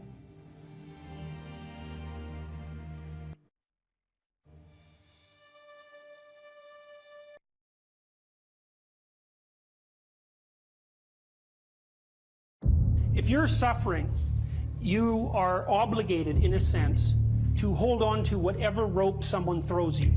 Life can be meaningful enough to justify its suffering. You can tyrannize yourself into doing things, but I wouldn't recommend it. What I would recommend instead is that you ask yourself what you're willing to do. It's a really effective technique. It's like a meditative technique. That's when life is worthwhile.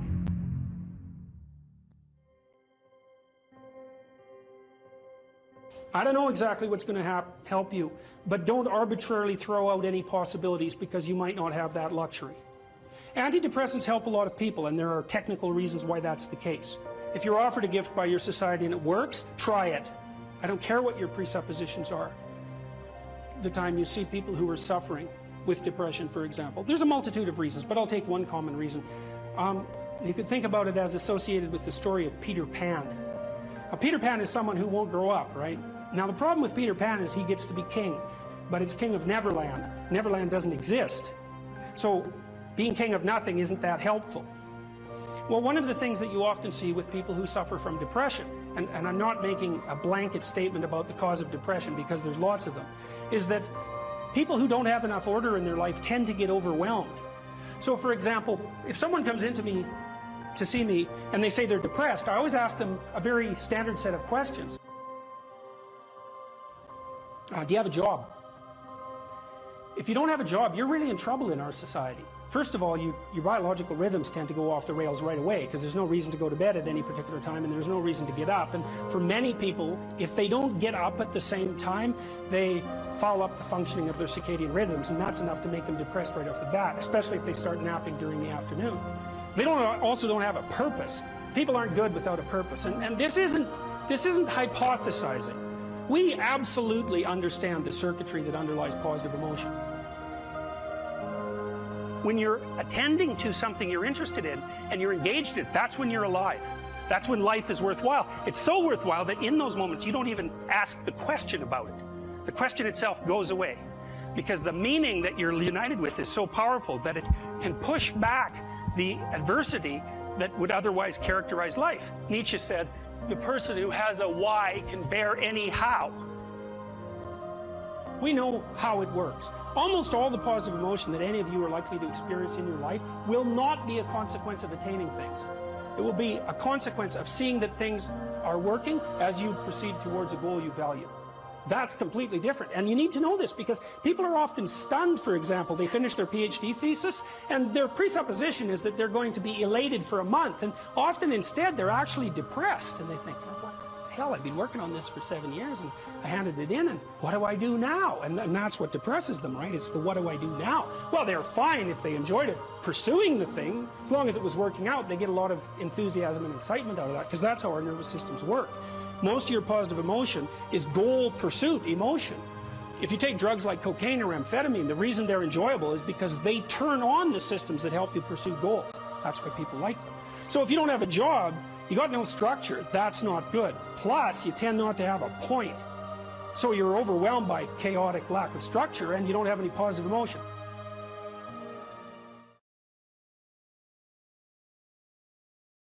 One of the things that you can, I think this heightens the meaning in your life, is to try to do difficult things, right? Aim high.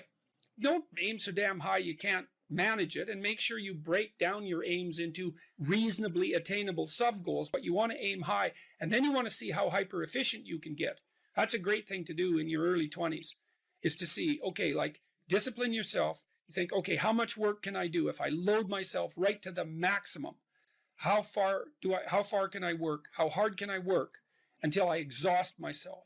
And then you back off, obviously, because the optimal amount of working, productive engagement, let's say, is that which is sustainable across decades. So you have to learn that, but you don't learn that without stretching yourself to your limits to begin with. And, you know, if your life isn't everything it could be, and if you're suffering from an excess of meaninglessness, well, it means you're not oriented in the world of chaos and order properly. It's like you could learn to discipline yourself. Figure out what it is that you need to do and that you want to do, and then see how efficient you can get. Because one of the things that's quite fun is to figure out, if you have a task, I always tell my graduate students this if they're doing an experiment too. If you have a task that you have to do, it's really interesting to spend a few minutes, sometimes hours, depending on how long the task is. See if you can figure out how to do it from 5 to 10 times faster. It means you'll have to rearrange the way you think about it, but you can often do it. And that's how extremely productive people get so hyper efficient.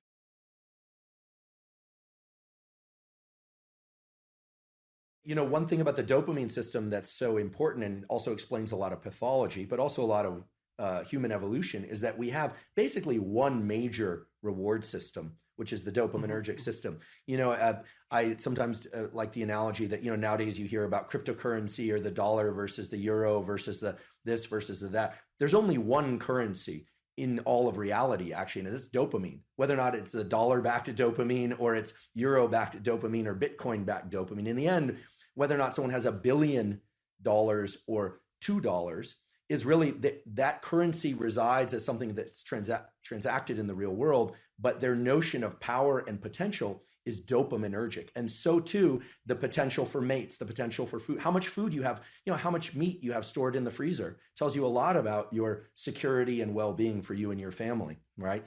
And that is translated into a dopaminergic internal representation of how safe and secure you are, et cetera. So this system of fear versus confrontation taps directly into the dopaminergic system. And there's a beautiful set of studies that were done in the 1960s, published in the journal Science, as you know, one of the top journals to publish in. Again, this is not work that I did, but where they gave people, human beings, the option to stimulate a number of different brain areas, just sitting in the clinic. And some brain areas would evoke feelings of drunkenness, others would evoke feelings of anger, others of sadness, others of sexual arousal. And the area that these subjects all preferred to stimulate the most, in fact, they would just sit there and lever press pretty much all day long, was this midline thalamus area. And the subjective feeling that they reported, I find this interesting and would love your thoughts on this, is one of mild frustration, anticipation of something, although they didn't know what. Yeah, anticipation. And it's this idea, I think, that it's tapping into the dopamine system. And the dopamine system says something good is going to happen. That's right. The key says something good is going to happen. Something good is going to happen, and it's an appetitive state in some sense, because it doesn't signify the acquisition of.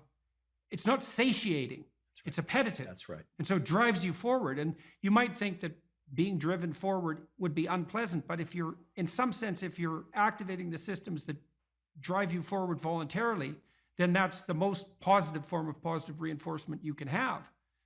I think I read animal researchers who said that when they watched animals who were bar pressing to receive stimulation in those brain areas, the animals would look forward as if something was about to appear that they wanted to have appear. Incredible. So that was part of that apprehension. It's a hope system in some sense. Right? It's the elicitation of hope. That's right. You know, it's dopamine, and here I'm robbing words from others, like my colleague Anna Lemke, who, you know, it's not about having, it's about wanting. It's not about pleasure as much as it is about craving and motivation and drive. And something critical about And Panksepp called it seeking. Yeah, brilliant. I never met Panksepp. Did you? You met Yak? I met him online. We were in a neurological chat room, so to speak, for a neuropsychological chat room for about 5 years, and I had a chance to interact with him a fair bit in that. So that was really good. I'm envious. He's done beautiful work, and thank you for calling people's attention to his work. I know you've done that many times, and such key work. The dopamine system is in touch with the autonomic system, sure, because it has to register success versus failure of some pursuit.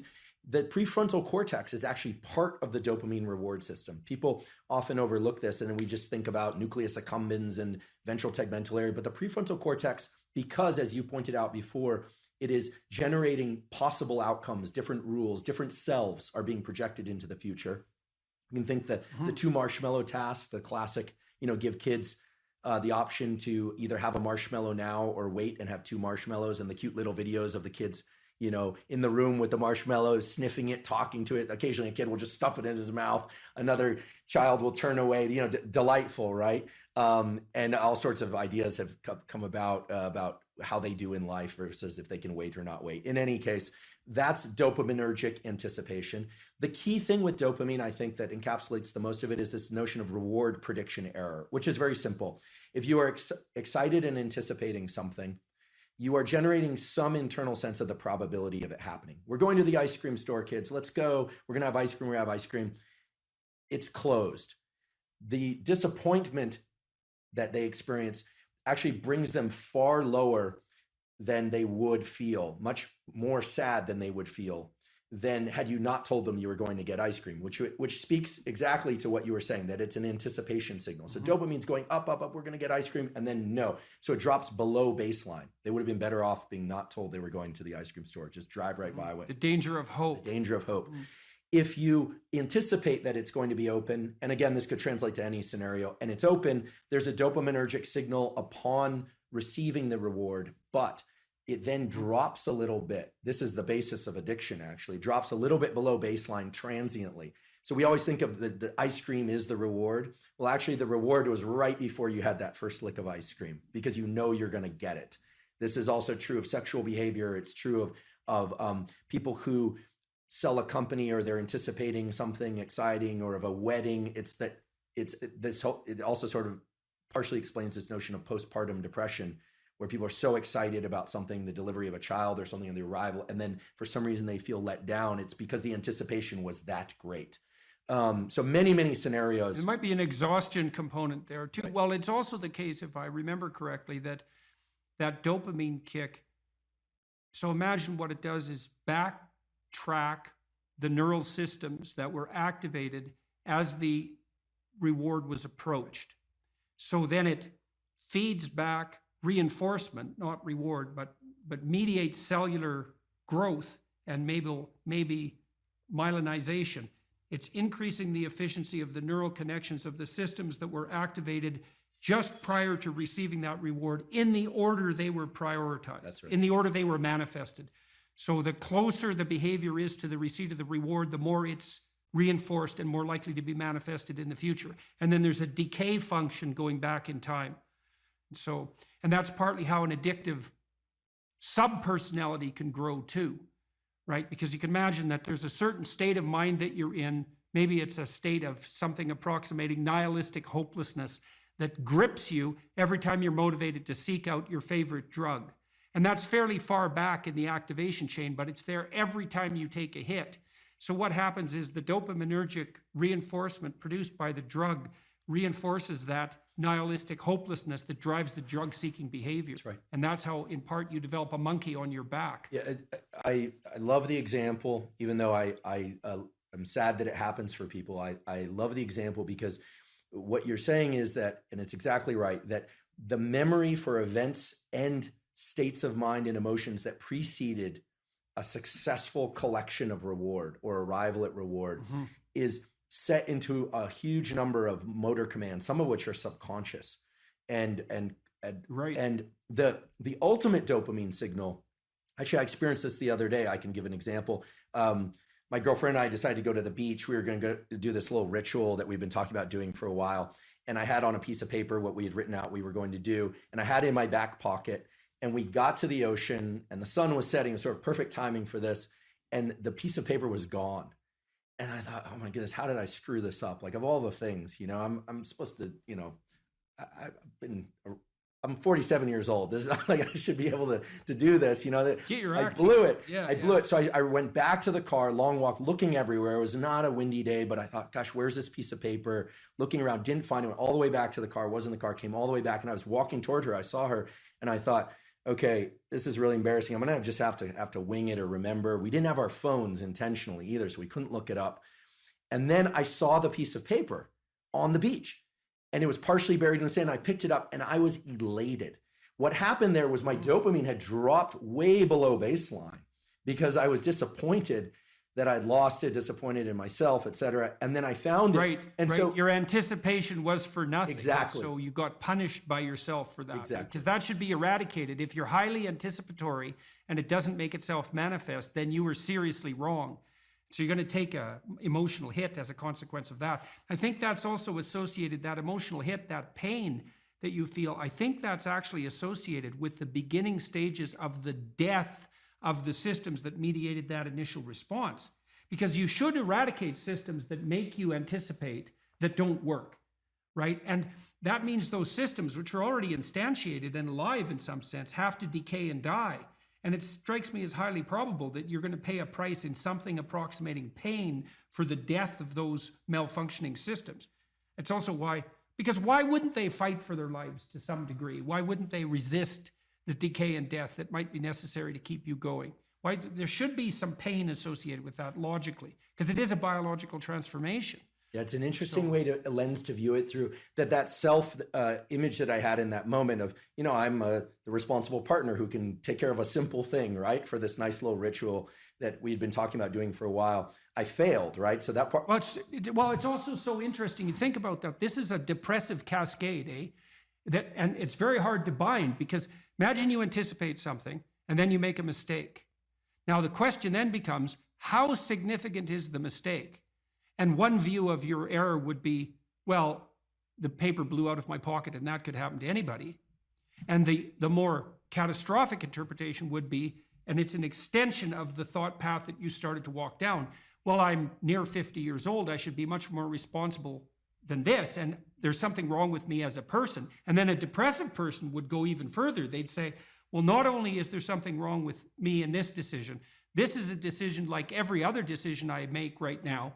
I never make a good decision. In the past, I've never made a good decision, and there's no way I'm going to change in the future. And so the depressive takes that punishment response, let's say, that's a consequence of failed anticipation, and can't bind it. It just takes out all of their potential future selves. That's a good way of thinking about it. Yeah. And so then they're in a depressive pit. Yeah. So that's too much learning from failure. Right. I'm really I'm grateful for your insight on this, because indeed, if I'm honest, my thought train went to the point of, I didn't think, I'm a total failure because I lost this piece of paper. I thought to myself, well, if it were a priority, I would have ensured I wouldn't have lost it. Right. She'll interpret it as not being a priority. Like, where are my priorities? Am I overspent? What's going on? You start to sift into the full set of questions. And then, of course, finding the paper resurrects the sense of self. It was, I think it was in that movie, Pulp Fiction. Yeah, well, that binding problem is really tricky, because so there's some good rules of thumb for that, which is one of the rules of thumb for that's extremely useful, that's socially instantiated, is innocent until proven guilty. Right, so you might say, when those thoughts come up, because they're adversarial and accusatory thoughts, you might say, well, that is part of the realm of possibility, but I shouldn't. When your child does something wrong that's minor, you don't say you're a rotten kid, right? You bind it. You say, look, kid, here's a bunch of things you're doing right. But in this particular example, specific situation, here's the minimal thing you did incorrectly and how to alter it.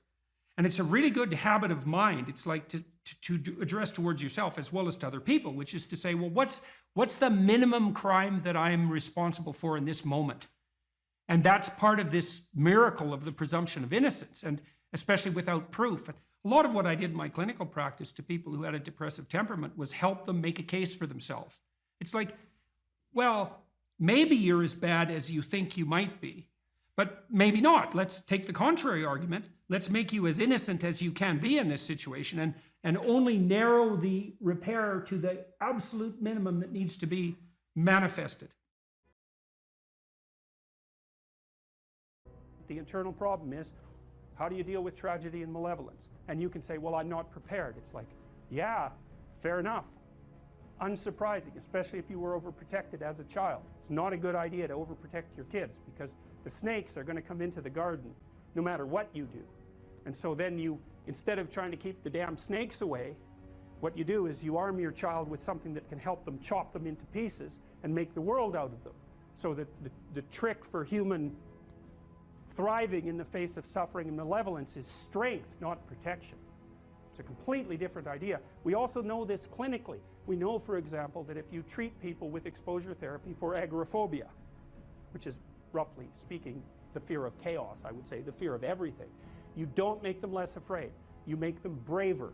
It's not the same thing. Because with an agoraphobic, see, what happens to them is the fall. They never conceptualize death and suffering. They're naive, right? It never enters the theater of their imagination, and it's because they're protected from it. But then something happens. This often happens to women in their 40s because they're the people most likely to develop agoraphobia. Something happens. They've been protected from chaos by authority their entire life. So maybe they had an overprotective father, and then they went to an overprotective boyfriend, and then they went to an overprotective husband.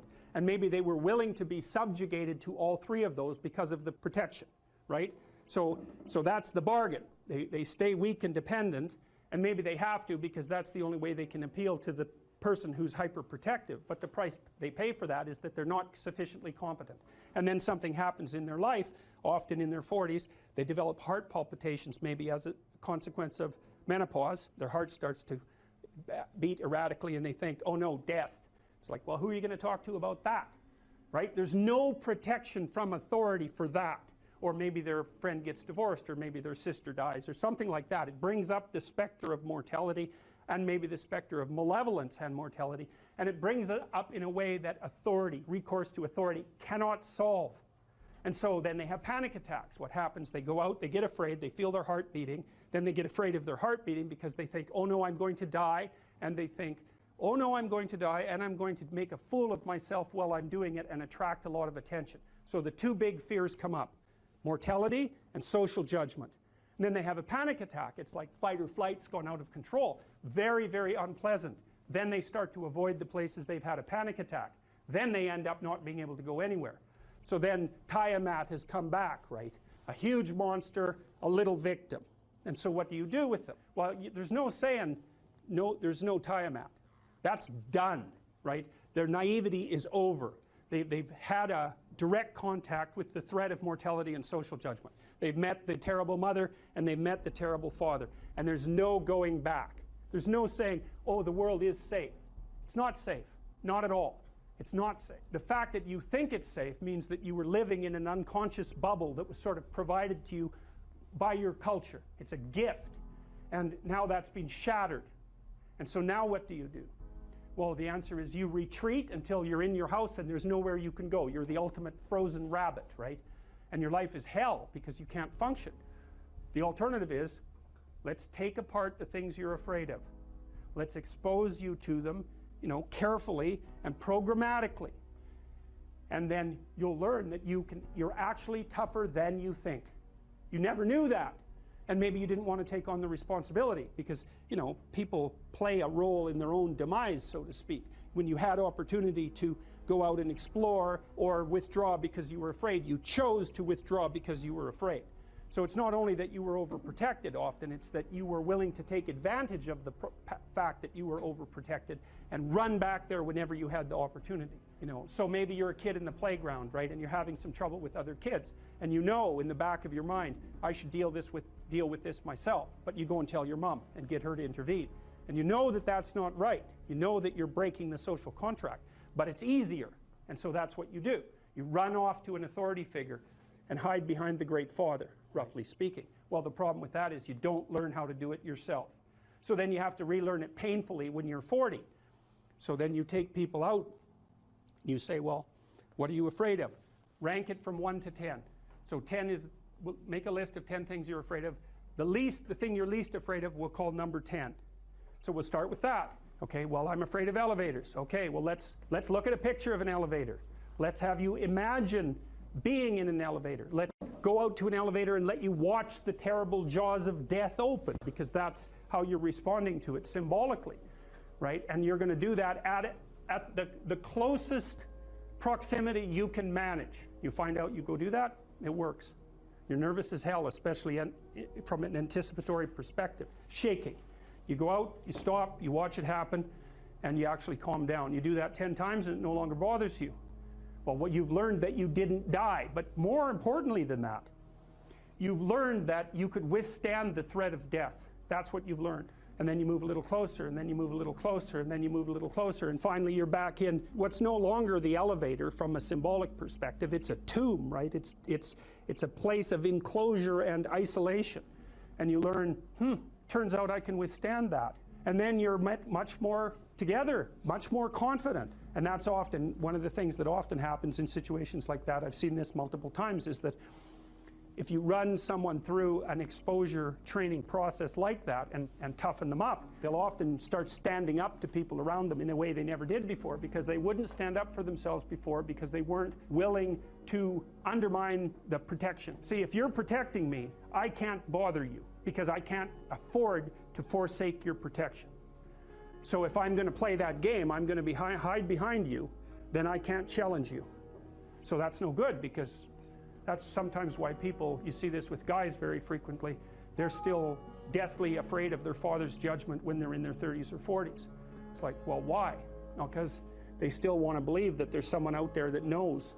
And so they're willing to accept the subjugation, because it doesn't force them to challenge the idea that there's someone out there that knows. Because that's the advantage of having your father as a judge, right? Because he knows. Well, what if he doesn't? What if no one knows any better than you?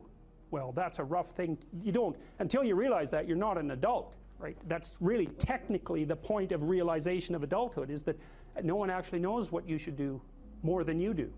I mean, it's a horrible realization, because what the hell do you know? It's a terrible realization, and people will often pick slavery, permanent slavery, to the spirit of the Great Father, let's say, over that realization, and it's completely understandable. But the problem with it is that there's more to you than you think, and so if you continue to hide behind that figure, then you never have a chance to understand that there's more to you than you think, far more to you than you think. Maybe there's enough to you so that you can actually withstand the threat of mortality without collapsing. Maybe even withstand the threat of malevolence without collapsing.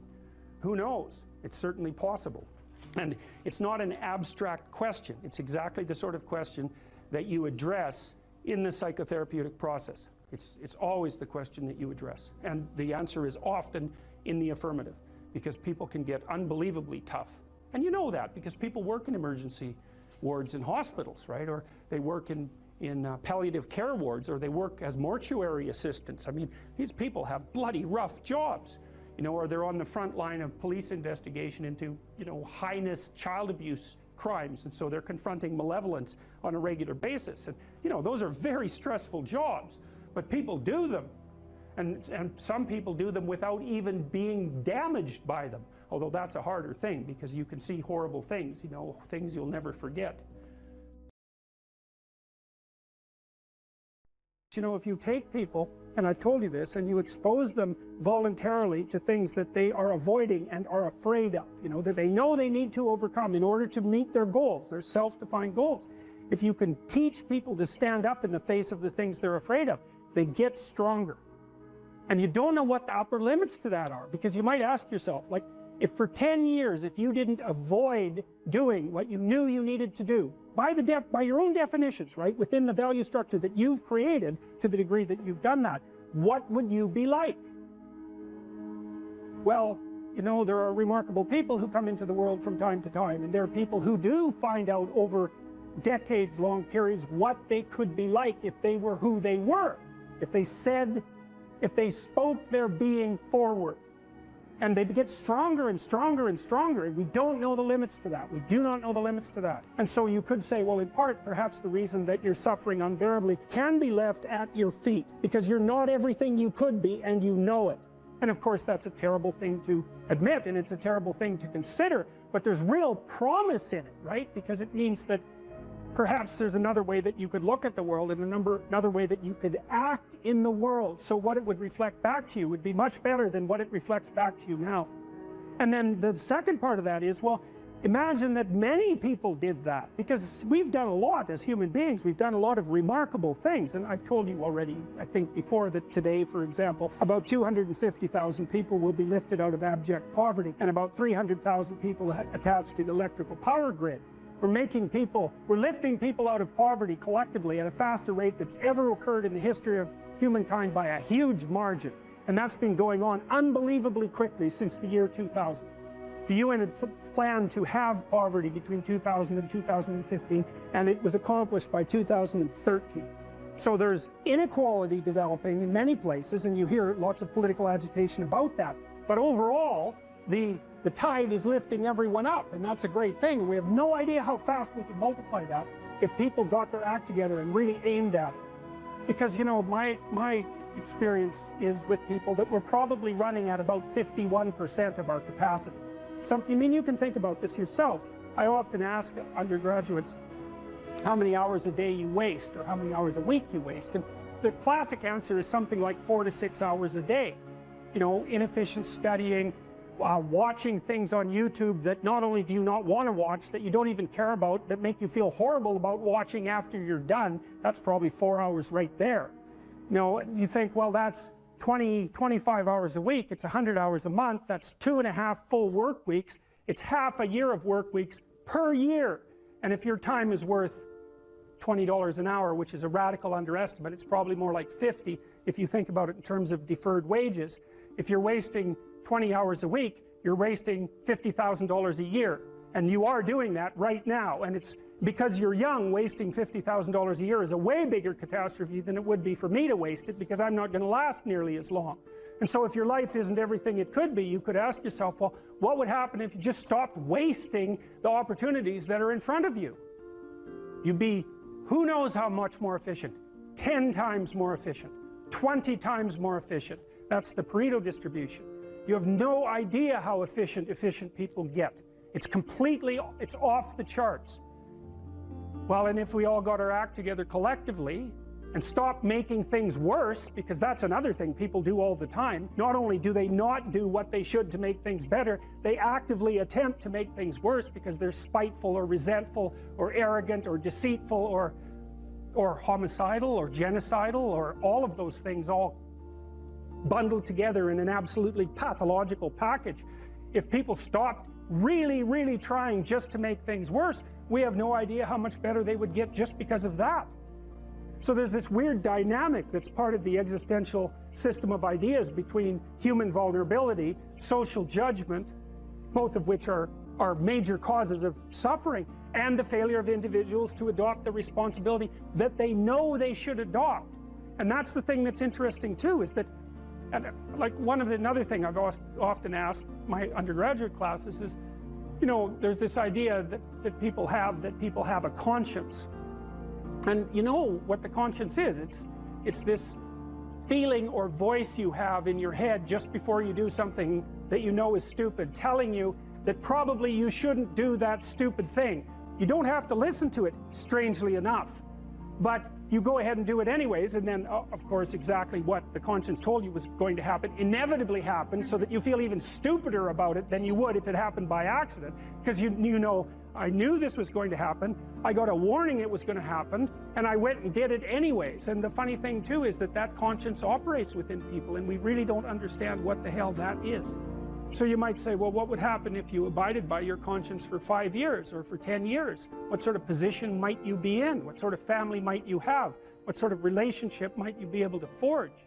And you can be bloody sure that a relationship that's forged on the basis of who you actually are is going to be a lot stronger and more welcome than one that's forged on the basis of who you aren't. Now, of course, that means that the person you're with has to deal with the full force of you in all your ability and your catastrophe, and that's a very, very difficult thing to negotiate.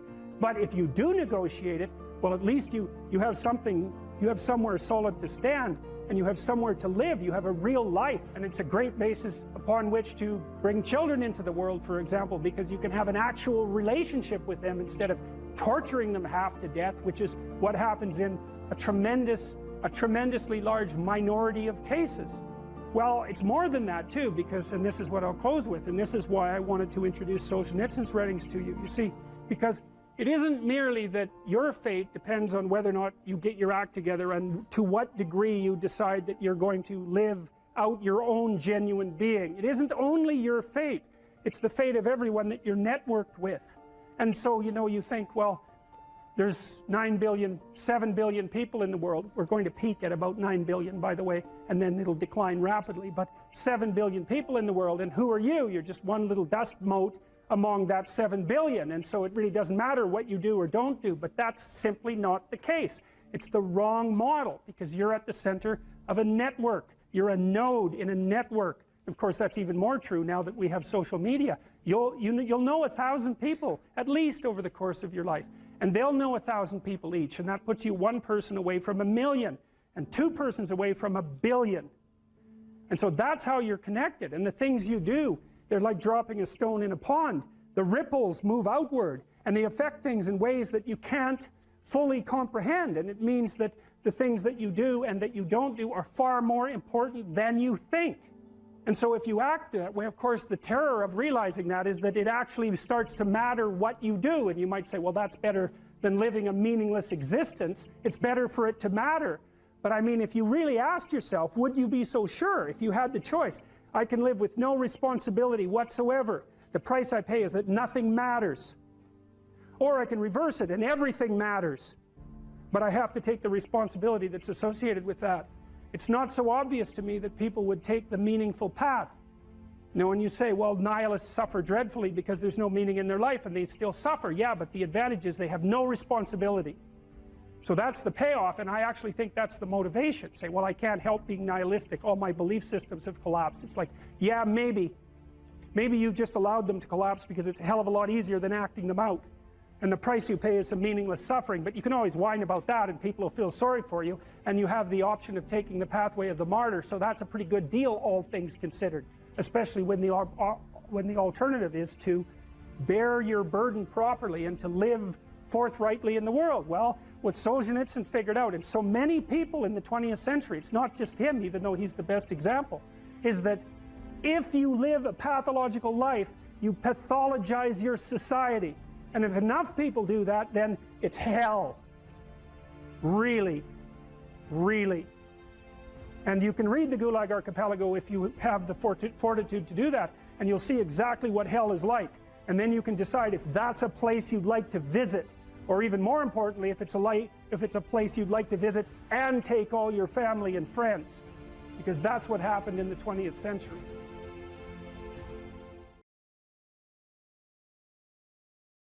I had an interesting experience the other day. I went to the keg. I go there because I have food allergies, and they're very careful with people who have food allergies. And the waiter took me to the table, and he said that he had been watching my lectures, and that's a very common experience. And he was happy about that, and he said that he'd had 2 promotions at the keg in the last 4 months because he'd been watching my lectures. And I really found that an affecting experience, because, you know, you might say, well, he's working as a waiter at the keg and there's nothing particularly heroic about that. And I disagree with that, actually, because I don't care where you're located, you can do a hell of a job, and I mean that literally. You can take whatever job you have and you can make it a real nice little piece of absolute misery. Or you can act like a civilized human being and notice that no matter where you are, there's a richness and a complexity that's completely inexhaustible right at hand. And then you can take that seriously, and you can say, well, I happen to be a waiter at the keg, and he's a young guy, and perhaps that isn't where I want to end up, but it's not nothing. It's a rich environment, and I can make it a lot better if I want to. I can get along properly with my coworkers and not gossip behind their back, and I can treat my customers properly, and if an opportunity comes my way, I can take it, and I can see what happens. And so he said that's what he'd started doing, and that things were working out much better for him. He was in a much better job than he was 3 months ago. And 3 months, that's nothing, right? I mean, that's a nice trajectory. It's an uphill trajectory, and that's what you want, really. An uphill trajectory is actually even better than being somewhere good, as far as I'm concerned, because one of the things that really makes your life meaningful is the clear realization that you're headed somewhere better than you are now. And then it's even better if you also understand that there's a direct causal relationship between the things that you're doing and the steepness of that incline. And so I get a lot of letters from people like that. And they say, well, you know, I've been listening to these lectures and I decided that I'm going to try to take responsibility for my life, and so I've started to stop doing all the stupid things that I know that are stupid, that I know I shouldn't be doing, and I've started doing some of the things that aren't stupid that I know I should be doing, which seems pretty obvious, really, if you think about it. But obvious though it may be, that isn't necessarily what people do. And then they write and say, you can't believe what difference that makes. And they're thrilled about it. And so I'm thrilled about it when I get letters like that, because I really don't experience anything as better than a letter like that or a message like that, because it's so good to see things that aren't so good replaced by something better.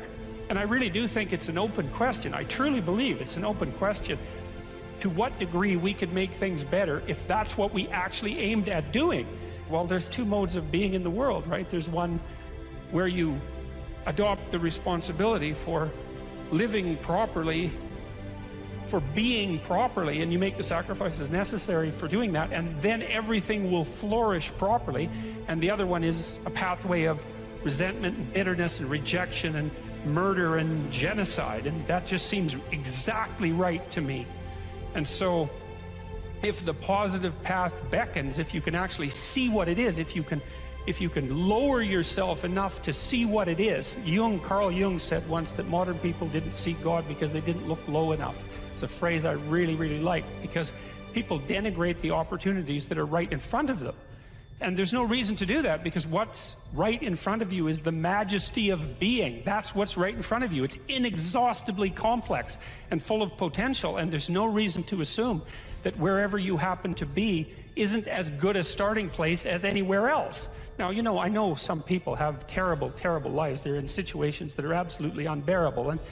But I also do know that even situations like that can be made a hell of a lot worse by the worst kind of attitude, that's for sure. So anyway, so that's where you are. You're in a damaged structure. You're a damaged structure. You're in a damaged structure. But, you know, at least it's got some walls. You know, you're not being fed to the lions on a regular basis, so that's a good thing. And you can emerge forward heroically to confront the chaos that constantly threatens the structure within which you live, and you can free something as a consequence of that. You can learn something, you can strengthen yourself. That's the other thing, because what you're actually made of, in many ways, what informs you, what you're made of, is what you encounter when you voluntarily encounter the unknown. And so the more you voluntarily encounter the unknown, the more you get made of, and the more you get made of, the more there is to you, and then the more you're good at encountering the unknown and restructuring order and calling forth proper order out of the potential of being. And God, you got to think, why wouldn't you do that, since you can do that? And it's an endless mystery. You know, I think part of it is that people don't aspire to the highest good because they're deeply ashamed of themselves and their weaknesses and their insufficiencies. And that's not the only reason. I mean, there's the desire to avoid responsibility, and there's all the negative motivations as well, like resentment and hatred and the desire to make things worse. I don't want to, you know, give us too much of a break, but it's something like that. It's okay to not be in a very good place if what you're trying to do with that not very good place is make it better. And the fact that things aren't exactly the way they should be at least gives you something to do, you know, and maybe something great to do, because there's no shortage of suffering and trouble that besets the world that you could conceivably ameliorate in some way. And the utility of that and the intrinsic meaning of that is self-evident. So it also makes me curious about nihilism, for example, and despair, because I mean, I understand those emotions, I understand them deeply, and the intellectual mindset goes along with it, but they just seem beside the point to me in some sense, because there are so many things that need doing that all you really have to do is open your eyes and look at them and then decide that you're actually going to do something about them. And you might think, well, what's within my scope of influence is so trivial that it's not worth doing. It's like, it won't stay trivial for long if you do it. Not at all, and I don't think it's trivial to begin with. I really don't believe that anything done right is trivial. My experience in my life has been that anything I actually did paid off. It didn't pay off necessarily in the way that I expected it to pay off. That's a whole different story. But if it was genuine commitment to do something, even if it went sideways and the outcome was really something other than what I expected, the net consequence over time was nothing but good. So every new frontier that can be conquered is an advance forward, and there's no shortage of frontier because we're surrounded by the unknown. We're surrounded by our own ignorance, and we can continually move into that domain, into the domain of chaos, or we can restructure pathological order, and that's the secret to proper being. And so then you encounter chaos that way, you know, and then you can regard yourself as the sort of entity that, despite its insufficiency, has the capability to conquer chaos, despite the danger of that. That's the other thing, because the fact that you're fragile is actually a precondition for your heroism, because if you weren't fragile, then there'd be nothing heroic about doing something difficult, right? Because if you couldn't be hurt or damaged or defeated or end up in failure, then where's the moral courage in the endeavor? It has to be that the fragility is built into the courage. And so it's not a reason not to engage in it at all. In fact, quite the contrary. And so then, you know, what do? Well, you put the city back together, and maybe the way you want it, so that it's functional and efficient and beautiful, and so that people can flourish there, and flourish in a manner that makes them feel that the unbearable catastrophe of being is worth it for the experience. That's what you're aiming at. And it's not an impossibility. It's not an impossibility. And then not only that, not only do you repair the city when you do that, but you make yourself the sort of thing that continually repairs the city. And that's even better. That's the end goal, because it's not the repair of the city that's the goal. It's the transformation of yourself into the thing that continually repairs the city. And so there's just no reason for that not to happen. And the more it can happen, the better.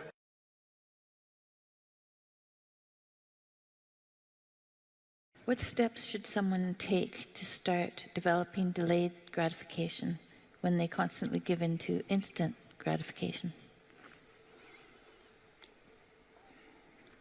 Well, okay, imagine, I know the answer to this to some real degree, because I had graduate students in particular who I picked because they were very smart and often very creative, but sometimes they weren't very conscientious.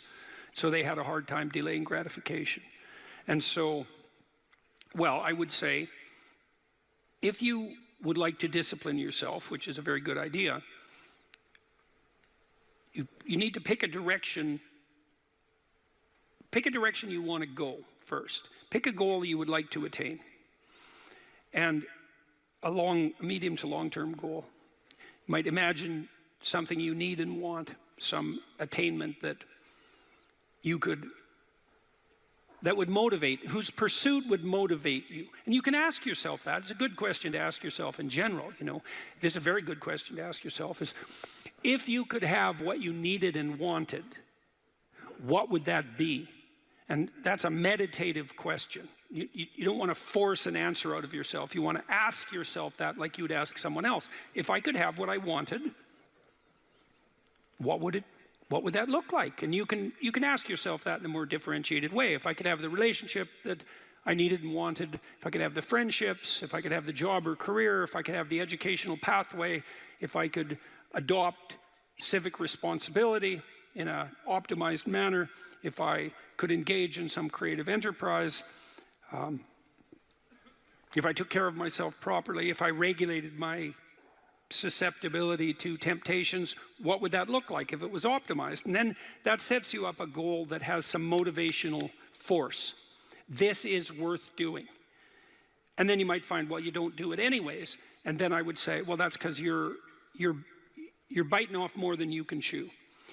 The next goal is to take your goal and to fragment it into micro goals until you find a micro goal that's small enough that it still presents some challenge that you will do. And so I've become, one of the things I'm known for, I suppose, is my advice to people to clean up their rooms.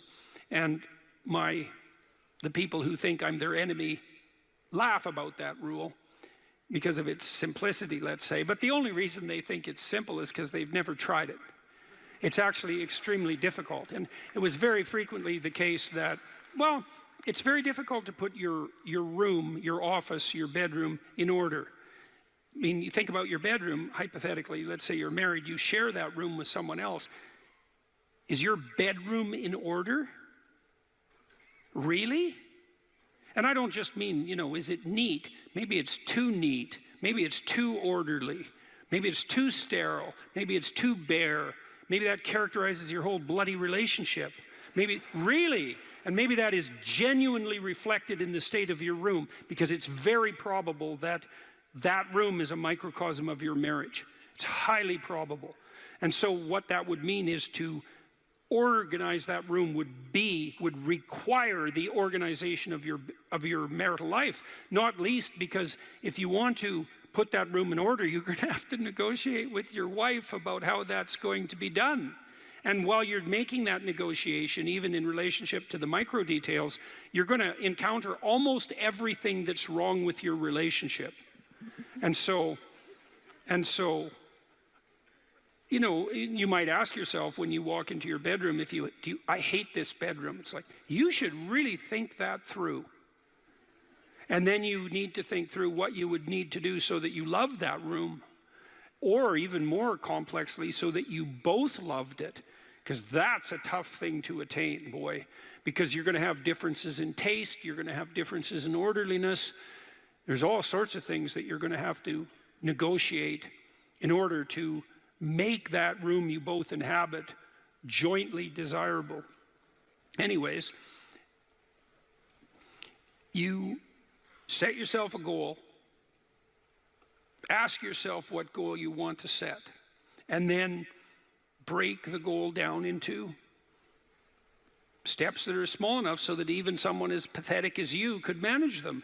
And that requires a tremendous humility. I know it was frequently the case, for example, with my clients, that I would do an analysis of their situation in life, and let's say, just for the sake of argument, that someone was 30, living at home, in the bedroom they grew up in high school, in a complete bloody state of disorder, both moral and practical. And one of the relatively simple steps that we might agree upon with regards to moving forward is the person might think, well, you know, I'm 30, I'm really immature, I haven't taken any responsibility for my life, my mother still makes my bed and cleans up after me. It's like, well, why don't you just start with that?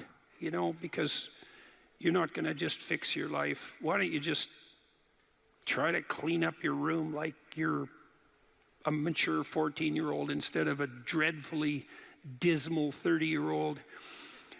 And so, first of all, it's really hard for someone, even if they're desperate, to admit that that's necessary, right? Because it's so bloody humiliating. I mean, really, I'm so damn useless that my basic goal is going to be to clean up my bedroom. It's like, well, looks like it. And actually, it's worse than that, because then you ask the person, you negotiate with the person, they say, well, I'll try to clean up my room. Then they come back the next week and they say, I had one client, this was so funny, he's going to vacuum his rug. That was his goal for the week. He just had a child out of wedlock, and he was afraid that he was going to be a very bad father, which was a very realistic fear. And so he wanted to put himself together, you know, and so that's why he came to see me. And he lived in this squalor, and one thing we decided to do was that he could vacuum the rug, which he hadn't done for like 12 years because his mother would do it. And so it was so funny, it's so unbelievably comical. He went and got the vacuum, a stand-up vacuum, an upright vacuum, and he brought it into his room, but he didn't bring it all the way in. He put it in the doorway, leaning like this across the doorway. And then instead of vacuuming his room, he stepped over that bloody vacuum cleaner for a whole week and then came and told me that he couldn't do it. It's like, it's not surprising to me at all, because you think, well, that's such a trivial thing. It's like, if it was such a trivial thing, he'd have a clean room. It's not trivial at all. That chaos in his immediate environment was deeply emblematic of the chaos of his life. They were the same thing. And so for him to even begin the process of bringing order to chaos, which is a divine process, by the way, and the highest moral requirement, he had to be willing to face the catastrophe, the chaotic catastrophe of his life. And he hadn't done that for like 30 years. Why was he going to start that week? Just because he said he was going to? It's like, good luck. So what you do as a therapist in that situation is you just make the task smaller. until you find a task so small, but still moving forward, that the person will do. So I might have said, I don't remember the particulars of the situation, I might have said, well, do you think you can get that vacuum cleaner? Do you think you could move it out of the doorway into your room? That's all you have to do this week. Do you think you can do that? And I'd say that and offer that without being contemptuous. Like, you have to be very careful about such things. And I know that this is more complicated than it looks. And I also know that the first step taken towards the domination of chaos and its transformation into order is a cardinal and difficult step. And so you can make it small, and that's fine. It'll still work. So I might say, well, just move the vacuum cleaner inside your room. And then I would also say to someone in that situation, don't do more than that. If the agreement that you've made with me and with yourself is that that's enough, abide by the contract that you've written with yourself and allow yourself to be grateful for the fact that you had the courage to take even a single step forward. And don't push your bloody luck, because maybe you'll have a brief fit and vacuum the whole rug, and then you'll be so annoyed at how you've destabilized your entire life that you'll redouble your attempts to make a mess, and the place will be more like hell than ever for 2 months. It's very probable that that sort of thing will occur if you break the contract you've set with yourself. The upside of this is, because you think, oh my God, that's so dismal, I have to start that low. It's like, yeah, probably, especially if it's a real difficult thing you're trying to sort out. You have to start as low as you are useless, and that's low. So, but the upside is that progress accelerates. It's not linear, and so if you take once you take the first step, the probability that you'll take a slightly larger second step increases, and that increases non-linearly. And so once you get the ball rolling, so to speak, once you start pushing the rock uphill, you can do it faster and faster. And so even if you have to start in a very humiliating manner, that doesn't mean that's where you'll end. One of the things that Tammy and I learned to do, and this was a consequence of me being trained as a behavior therapist, is, we'll just take an example that maybe I was trying to learn how to compliment her when she dressed nicely. And maybe the fact that I wasn't good at that was manifest in the fact that she'd put some effort into her dress, and then I wouldn't respond in the appropriate manner, and that would dishearten her. And I don't particularly remember that exactly happening, but it'll be a perfectly reasonable example. And so then she would be displeased. And then the question would be, well, is she displeased because I'm too stupid to offer a proper compliment? Or is she displeased because she's so needy and lacking confidence that she needs a compliment that would go beyond the ordinary? And the answer is, what the hell do we know? Could be one or the other or both. And so what's a possible solution to that? And one possible solution would be, okay, if you do put some effort into your appearance, or I do, we could reverse the situation, but if you put some effort into your appearance, and you would like to hear from me exactly the words that would reward you for doing that and provide you with the confidence to attempt it again in the future, what would those words be? You look good without a beard, dear. Thank you. You're welcome. Yeah. Very funny. Very funny. And so, and then you can say, well, if you tell me those words, I will repeat them back to you.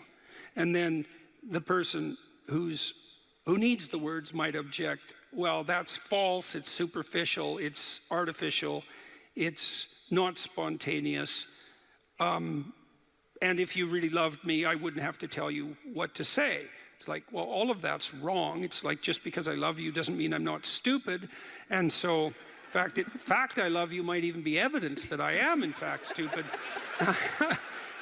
So like, help me out here. I don't know what you want, and maybe you could just tell me, and then I'll tell you what you want, and I'll do it stupidly and badly. But I'll be slightly better at it the next time, and maybe if you let me practice 50 times stupidly and badly, I'll get reasonably good at it, and then that's something that we'll be both good at for the rest of our lives. And that's something worth knowing. If imagine you're upset with your partner because they haven't delivered something to you, whatever it is that you want. And then there's two questions that arises, right? Are you just like immature and greedy and self-centered, or are they useless and incapable of delivering? And neither of you know, and you have to sort that out. And then you also, as the injured party, let's say, might regard it as a moral necessity on your part to indicate to your partner exactly what you want, is to tell them.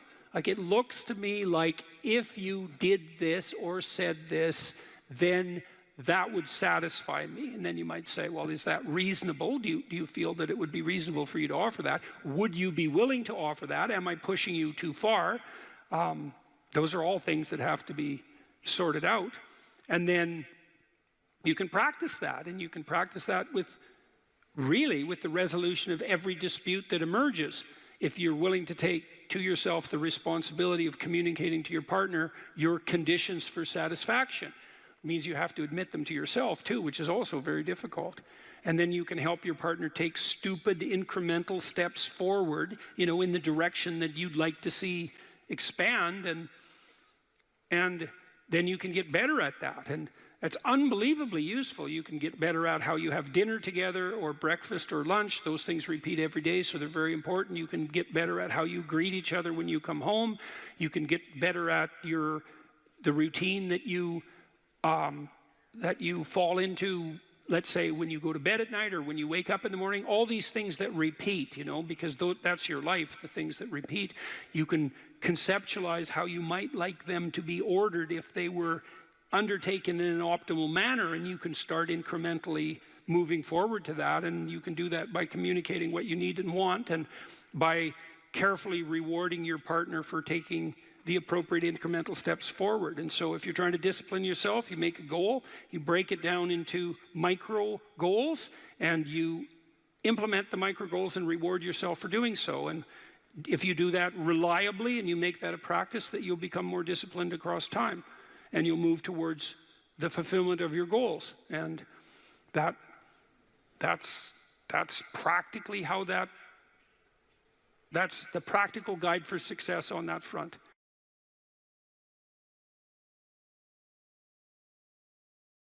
You're sitting on the edge of the bed trying to have an honest dialogue with yourself, and the little voice says, it's pretty disgusting in here. And you think, well, I'm way above such trivial niceties as organizing my room. It's like, well, that's pride. That's arrogance. If you're above organizing what's actually yours, how in the world are you ever going to organize anything else? And so you get on your knees and you think, well, it's time to, take a brush to the toilet. And maybe that's where you start. And that works. That works. You start making those micro improvements, like real micro improvements, real on the ground, actual micro improvements to things that are wrong, you'll improve unbelievably rapidly. There's always people out there who are doing far better than you on pretty much anything you want to imagine. And if all you're doing is seeing yourself in their reflected light, let's say, then it's going to be pretty damn dismal. But it's not a good comparison because, well, first of all, there's danger in just comparing yourself to others, period, because they're not you, and God only knows what struggles they had to undertake to get to where they were, or what burdens they're currently carrying that you're not aware of. But you can certainly contrast yourself with yourself, and that's a lot better. It is the only way. Well, it's also the only way of really measuring anything approximating proper improvement. You can actually tell when you're a little better than you were yesterday. Right. And you can actually do that. That's another thing that's so interesting about it, is that you can actually make yourself a little better in some way, pretty much, well, I don't know if it's at every moment, but you can certainly do it every day. Let's say you want to become who you could be in the fullest sense.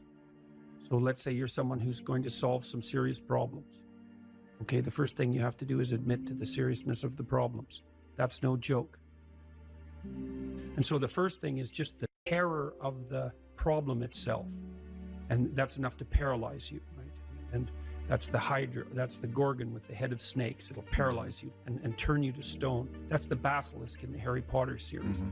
You look at it and it turns you to stone and lurks underneath everything, right? And it's malevolence and tragedy.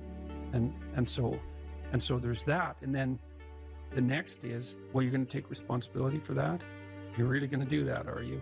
That's a hell of a load, man. And so it's daunting to even consider that. And then there's the discipline and responsibility that necessitates, which is also daunting. It's like, oh my God, the problem's that serious. I'm really going to have to get my act together in order to not contribute to it, much less solve it. And so the problem is terrible. And then the solution is daunting. But the upside of that is like, well, there isn't anything better to have than a problem that's worth solving, like that's really worth solving, right? And so the more of that you take on, the more you have a reason to get out of bed in the morning, no matter what. Like, I'm getting up, I'm trudging forward. Doesn't matter what I'm suffering from. I've got things that need to be done. They're necessary. And that gives you that sense of purpose that is the antidote to bitterness. Okay, well, let's say you want your life to be meaningful. It's like, okay, then what you do matters. It actually matters. Or how starting to clean up the room changed their life. That's quite fun because it's something I always tell people to do instead of going out and protesting. Jesus, I just can't stand Cleaning up that. the room? Yeah. Meaning? Well, my sense is that if you want to change the world, you start from yourself and work outward because you build your competence that way. It's like, I don't know how you can go out and protest the structure of the entire economic system if you can't keep your room organized. Well, I made a video call, which was called Message to Millennials, where it was called How to Change the World Properly. A bit of on the pretentious side, I suppose, but I was trying to produce something that was a counterposition to this idea that what you should do is go out and fix up other people. You know, that's just not right. And there's a New Testament line about that, something about, you know, not worrying too much about the log in your neighbor's eye or about the speck in your neighbor's eye when you have a log in your eye. What would the world be like if people stopped avoiding the things they knew they should do? You know, because the question is, how much are we contributing to the fact that life is an existential catastrophe and a tragedy? How much is our own corruption contributing to that? That's a really worthwhile question. The things you leave undone because you're angry, you're resentful, you're lazy, you have inertia. Well, you consult your conscience and it says, well, you know, that place over there could use a little work. It's the same as working on yourself, and so you clean that up because you can. And then things are a little clearer around you. And you're a little better off because you've practiced a bit, and so you're a little stronger, and then something else manifests itself and says, well, maybe you could like take a crack at fixing me up too. So you decide to do that, and then that gets a little bit more pristine, you know, and soon, and it's humble because you're not exceeding your domain of competence. You know, it's like, don't be fixing up the economy, 18-year-olds. You don't know anything about the economy. It's a massive, complex machine beyond anyone's understanding, and you mess with it at your peril. So, and can you even clean up your own room? No. Well, you should think about that. You should think about that. You only have to ask a stupid question once. You ask a stupid question, and if you're in a crowd and you ask a stupid question, 80% of the people in the crowd have the same question. They're just too cowardly to ask. But you ask and then someone actually tells you, you never have to ask that question again. You're no longer stupid. What stupid thing am I doing that I could quit doing? That I would quit doing? Because those aren't the same thing, right? Because you know there's stupid things that you're doing that you're just not going to quit doing because you like them. But there might be something on the edge there where you could stop that. If you want to know something about yourself, sit on your bed one night and say to yourself, you got to mean this, like you got to be desperate. This is no game, this. My life is not everything I want it to be, and perhaps it's not everything that I need it to be. And by need, I mean my life is so unbearable that the suffering that's attendant upon that is make me nihilistic, cynical, bitter, resentful, driving the proclivity to see evil everywhere except within my own heart. Like, these are problems, man. And you ask yourself, you sit on the bed and say, okay, man, I'm ready to learn something. What's one thing I'm doing wrong that I know I'm doing wrong, that I could fix, that I would fix? It's like, you meditate on that, you'll get an answer.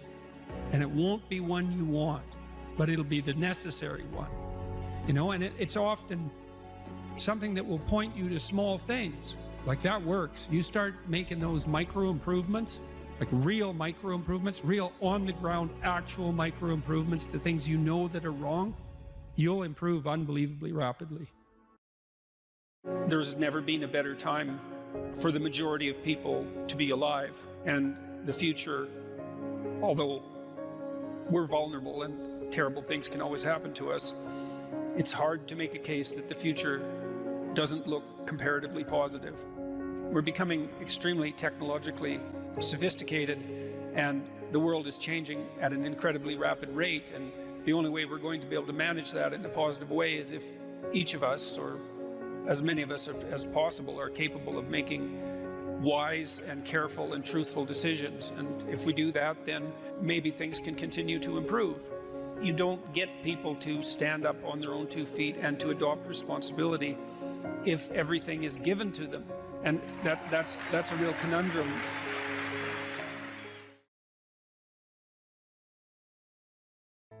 Here's some items, so you guys can do a quick big 5 on yourselves, and I'll tell you the upside and downside of it. So, if you're orderly, you follow a schedule.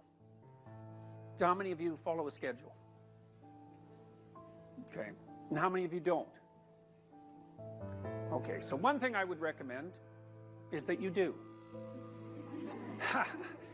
And I'll tell you why. Like, intelligence is a very good predictor of academic performance. And there's not a lot you can do about your intelligence. I mean, you can squander it, but it's very difficult to improve it. Conscientiousness, well, it's a trait too, so it's hard to work on, but we know that conscientious people get better grades. And it's reliable, and it's a powerful effect. And so, if your time use is organized, then the probability that you're going to be successful is very high. So, one of the things you might think about is make friends with a calendar, like Google Calendar or something like that. And I can tell you some tricks about that, because really it is important. Like, and I'm not kidding around about this. If you're low in conscientiousness, it's really going to trip you up as you walk through life. There's not very many advantages to it that I've been able to see. And I'm not assuming that just because you don't follow a schedule, you're low in conscientiousness, but it is one of the items that mark it. The advantage I've seen so far to being unconscientious is that if you become unemployed, it doesn't bother you as much. And I mean, that actually turns out to matter in some situations. So like, you know, if a big company has to shed 50% of its employees, it's the conscientious people are going to suffer themselves to death for it. And the unconscientious people, they're not going to care anyways, because they weren't working anyway. So it doesn't matter if they have a job or not. So here's one way of thinking about making use of a schedule. Often people are afraid of schedules because they think of them as a trap. You know, you make a schedule and it's like this little prison that you have to live inside. And, you know, and all you're doing in your schedule is putting down things you have to do or should do. And so, you know, there's not a lot of fun in that. And so not only is it a trap or a prison, but it's kind of an unpleasant one. But a way to work with the schedule in a lot more sophisticated way is to think, well, I'm going to plan the next week, say, because you plan it day by day, but we'll take the week as the unit level of analysis and think, well, I'd like to plan a week I'd like to have. And then your schedule all of a sudden becomes a tool for increasing the quality of your life. And that's a whole different issue, you know, because you might think, what's the emotion that you suffer, assuming you suffer one of these emotions? If you have an essay that's due and you're not doing it, like, would you regard that as a pleasant emotion or unpleasant emotion? Okay, so do you think you can characterize the unpleasantness? Like, what kind of emotion is it? It's guilt, okay. Anything else? Frustration? Yeah, so you're sort of frustrated with yourself. Yeah, you need a slap, right? You think, I need a slap. So, okay, so guilt, anything else? Anxiety? Restlessness? So that's kind of an agitation. Yeah, it's because your body knows you should be doing something, but you know, you're not pointing it in the right direction, so it's shame? Is that reasonable? So, okay, so the reason I was asking you about that is because, you know, most of the negative emotions are associated with neuroticism, but some of them seem to be associated with conscientiousness. And the conscientious negative emotions seem to be guilt and shame, fundamentally. And so recent research, and really recent, I only got this paper like a week ago, I think it's about 4 months old, seem to indicate that conscientious people feel less guilt, but they're more guilt prone. So if they don't do something, that makes them guilty, but they organize their time so they are doing the things they're supposed to do, so then they don't feel guilty. So Anyways, back to the schedule. So, all right, you think about your week and you think about your day, and you think, well, how would you improve the quality of a given day or a given week? Well, one of the ways of improving it is to not put yourself into the situation where there are things hanging over your head that you have to feel guilty and ashamed about, because that's a very unpleasant way of being. And you know, if you have an essay that's due in a week and you're procrastinating, then the fact that you have to do that essay can ruin the whole week. And even when you're doing something that's positive, hypothetically, it's kind of that horrible kind of positive that you experience when you know that you should be doing something else. And so that's when you end up watching YouTube videos about like dancing cats or something like that. You know, and it's at best it's a guilty pleasure. It's not a pleasure at all. You think like, what the hell am I doing watching videos of dancing cats, you know? But then you know that you're procrastinating, and that's low quality, very low quality existence. So if you use your schedule, you can think, okay, well, here's some times that I'm going to do this work. And then you can also sort of ask yourself about that when you're designing your schedule. Because you don't want to design a schedule like you're Adolf Hitler telling yourself what to do, you know, because you're not going to comply with it then. What you have to do if you're going to design a schedule is you have to ask yourself, all right, I'm going to set aside some time to study over the next week or to do this essay or whatever it is. How much time would I actually spend studying? An hour or two a day might be a worthwhile thing to schedule in, and I would say don't schedule in more than that to begin with, because then you'll fail and then you'll stop using the schedule. And so the other thing you want to do is you want to schedule in things that you want to do, and then you want to look at the day or the week and you want to think, hey, that's a week I'd like to have. If I had a week like that, it would be good. You know, I'd be caught up so that all that negative emotion doesn't have to accrue. And I would have done a bunch of things that I'm interested in doing, and at the end of the week I'd be in better shape than I was at the beginning.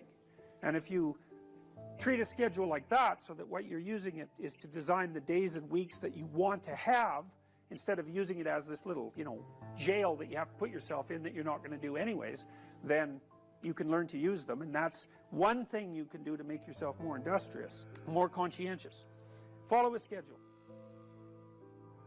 I've told people to learn to use a schedule, and people often hate schedules because they act as their own tyrants, right? They say, well, you have to do this unpleasant thing, and then here's another unpleasant thing you have to do, and then you have to do this unpleasant thing, and you do that for about 3 days, and you think, to hell with this, I'm not doing that, you know, and you fall off the wagon. That isn't what you're supposed to do with a schedule. You're supposed to use it to design the days that you would like to have if you were taking care of yourself. And so some of that is, you know, you wake up in the morning and you think, here's 5 things I have to do that if I don't do, my life will be worse. It's like paying bills, for example, or taking out the garbage. It's like you have to do those because otherwise things degenerate. So you got to put some of those in the schedule, because otherwise tomorrow is worse than today, and that's a bad trajectory. But you also want to build in things, you know, you've got to act in some sense like you're dealing with a relatively recalcitrant 9-year-old. It's like, so, well, here's some things you have to do, but here's some things that if you do, you could reward yourself with. And if you get the balance there between obligation and reward right, then you'll find that you're motivated to do the things. And that's what you want to do. You want to do that so it's sustainable across days and weeks and months. And so you got to treat yourself like a good boss would treat a valued employee, and not like a tyrant would treat a slave, because the slave will rebel. And, you know, people say, well, I don't follow through on my plans. It's like, well, A, they're probably not very well formulated, and maybe you're doing them because of an external moral obligation or something. They're not really your plans, right? And B, you're acting like a tyrant and a slave, and that's a bad relationship to have with yourself. Treat other people as you would like to be treated. It works both ways. You also treat yourself like you treat other people properly. So that's a necessary thing, and often people don't do that. But the scheduling is really important.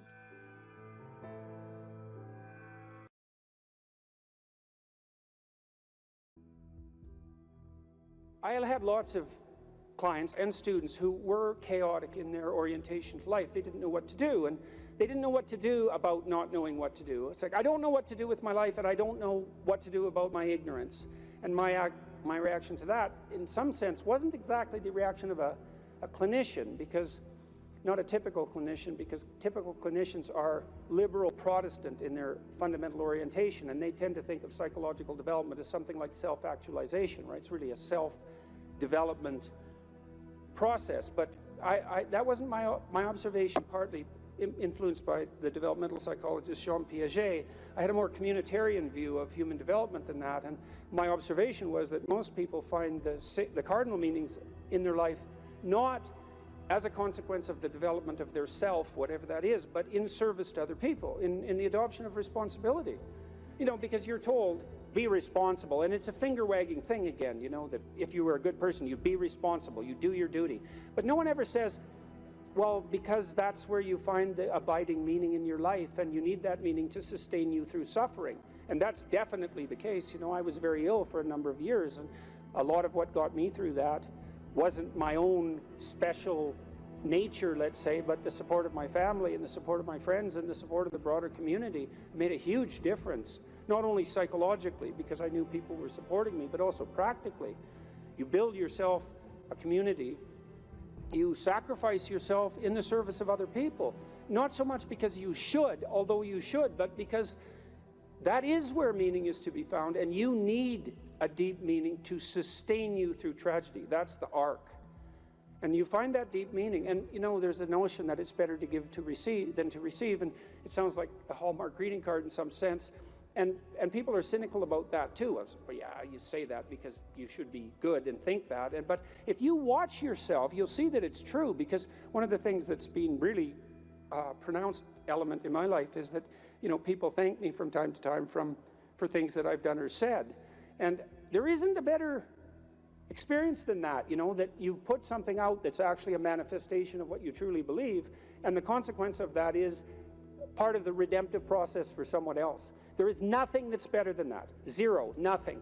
In fact, I don't think there's anything that's even in the same conceptual universe of that in terms of its intrinsically rewarding properties.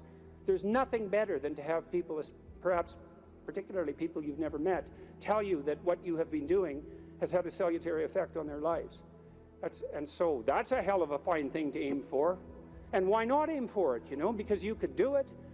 If you put, I wouldn't even say necessarily that you put other people first, because I think that's a mistake, but I do think it's the case that you treat other people in the manner that you would wish to be treated if you were treating yourself properly.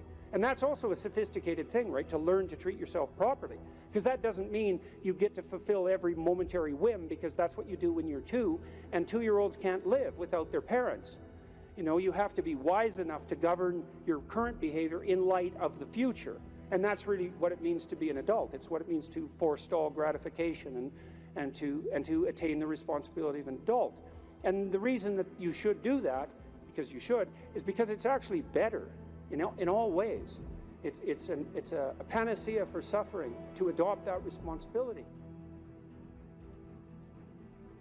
And so I would tell my clients and students as well, it's like, well, let's just take a look at where other people find meaning, you know, and we'll see how your life matches with that. Do you have an intimate relationship? Yes or no? The right answer is yes. Now, maybe not for you, and maybe you don't right now, and maybe you have your reasons not to because you're a singular person in that regard, but probably not. Because that's like a third of life. And so if you don't have that, that might be one of the reasons you're not doing so well. And the fact that you don't have it might be an indication that you're not oriented in the proper direction. Oh, I can give you an example of that. I had many people question me when I was just on tour. This is a question that came up quite rapidly, often in the Q&A sessions. How do I find the right person when I'm dating? How do I find the person who's right for me when I'm dating? And I got that, or on the internet. I got that question like 3 times in a row, and I thought, because I always think this, what about that question? What's wrong with that question? Something wrong with that question. How about, how do I conduct myself so that I am the best possible partner? Now that's a whole different, right? That's a whole different conceptual universe, and virtually no one ever asked that question. And I would say, well, if you want an answer to the first question, which is how do I find the person who's right for me, you actually start by asking the second question, which is what can I bring to the table for someone else? And if you're really good at bringing something to the table for someone else, hey man, people might be lining up to be your partner. And if they're not, then you might think, well, maybe I'm just not bringing the right thing to the table. And that's worth thinking, especially if you're desperate, you're lost, and you're alone. It's like, maybe I got this wrong. And I usually sort of top that with the suggestion that even if you did find the person who was perfect for you, and they're that perfect, what makes you think they wouldn't take one look at you and run screaming away? And they likely would if they were that perfect, because, you know, really, are you that much of a catch? And if you think you are, you know, that might be part of the problem.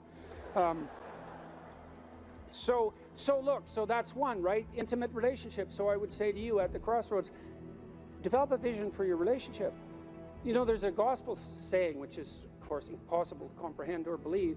Knock and the door will open, ask and you will receive, seek and you will find. And people think, well, no way, the world's not constituted like that. It's like, it goes back to the idea of aim. If you don't aim at it, you're not going to hit it. And you know, it might also go back to a question about what do you mean by ask and what do you mean by want? Because it isn't just some casual request. You know, you're praying to God, I wish I could find my wallet or something like that, as if he's the casual granter of magical wishes, like a fairy with a magic wand. You know, it's not that.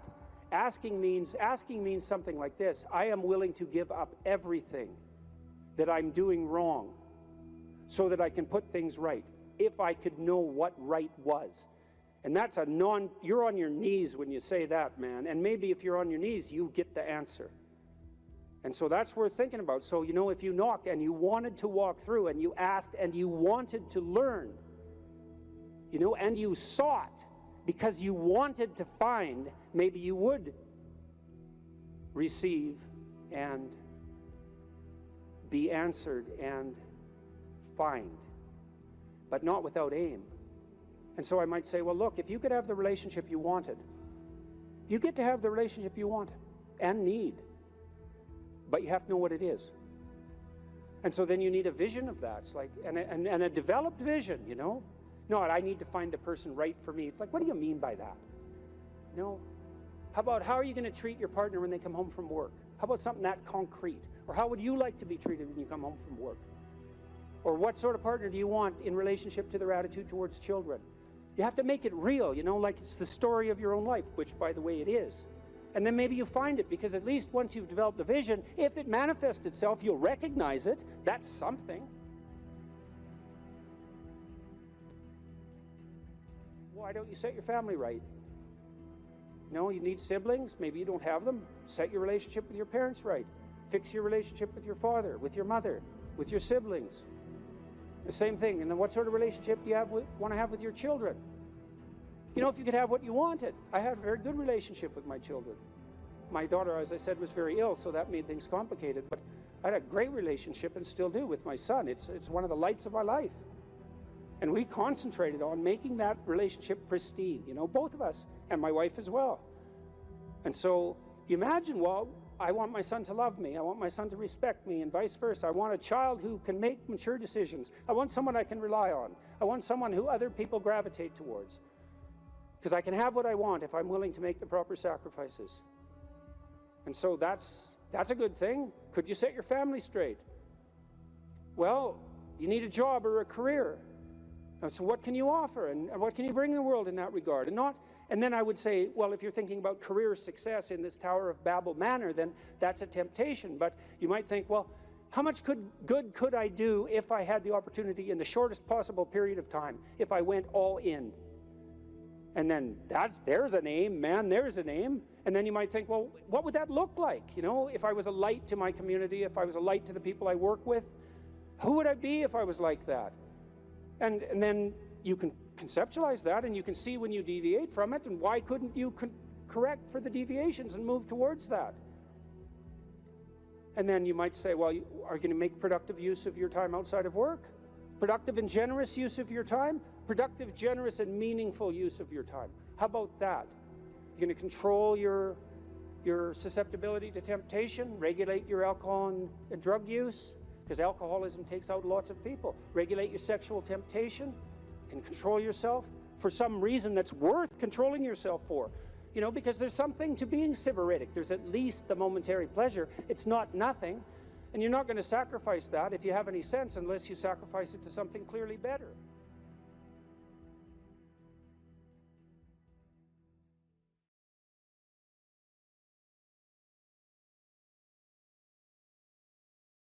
Put yourself together.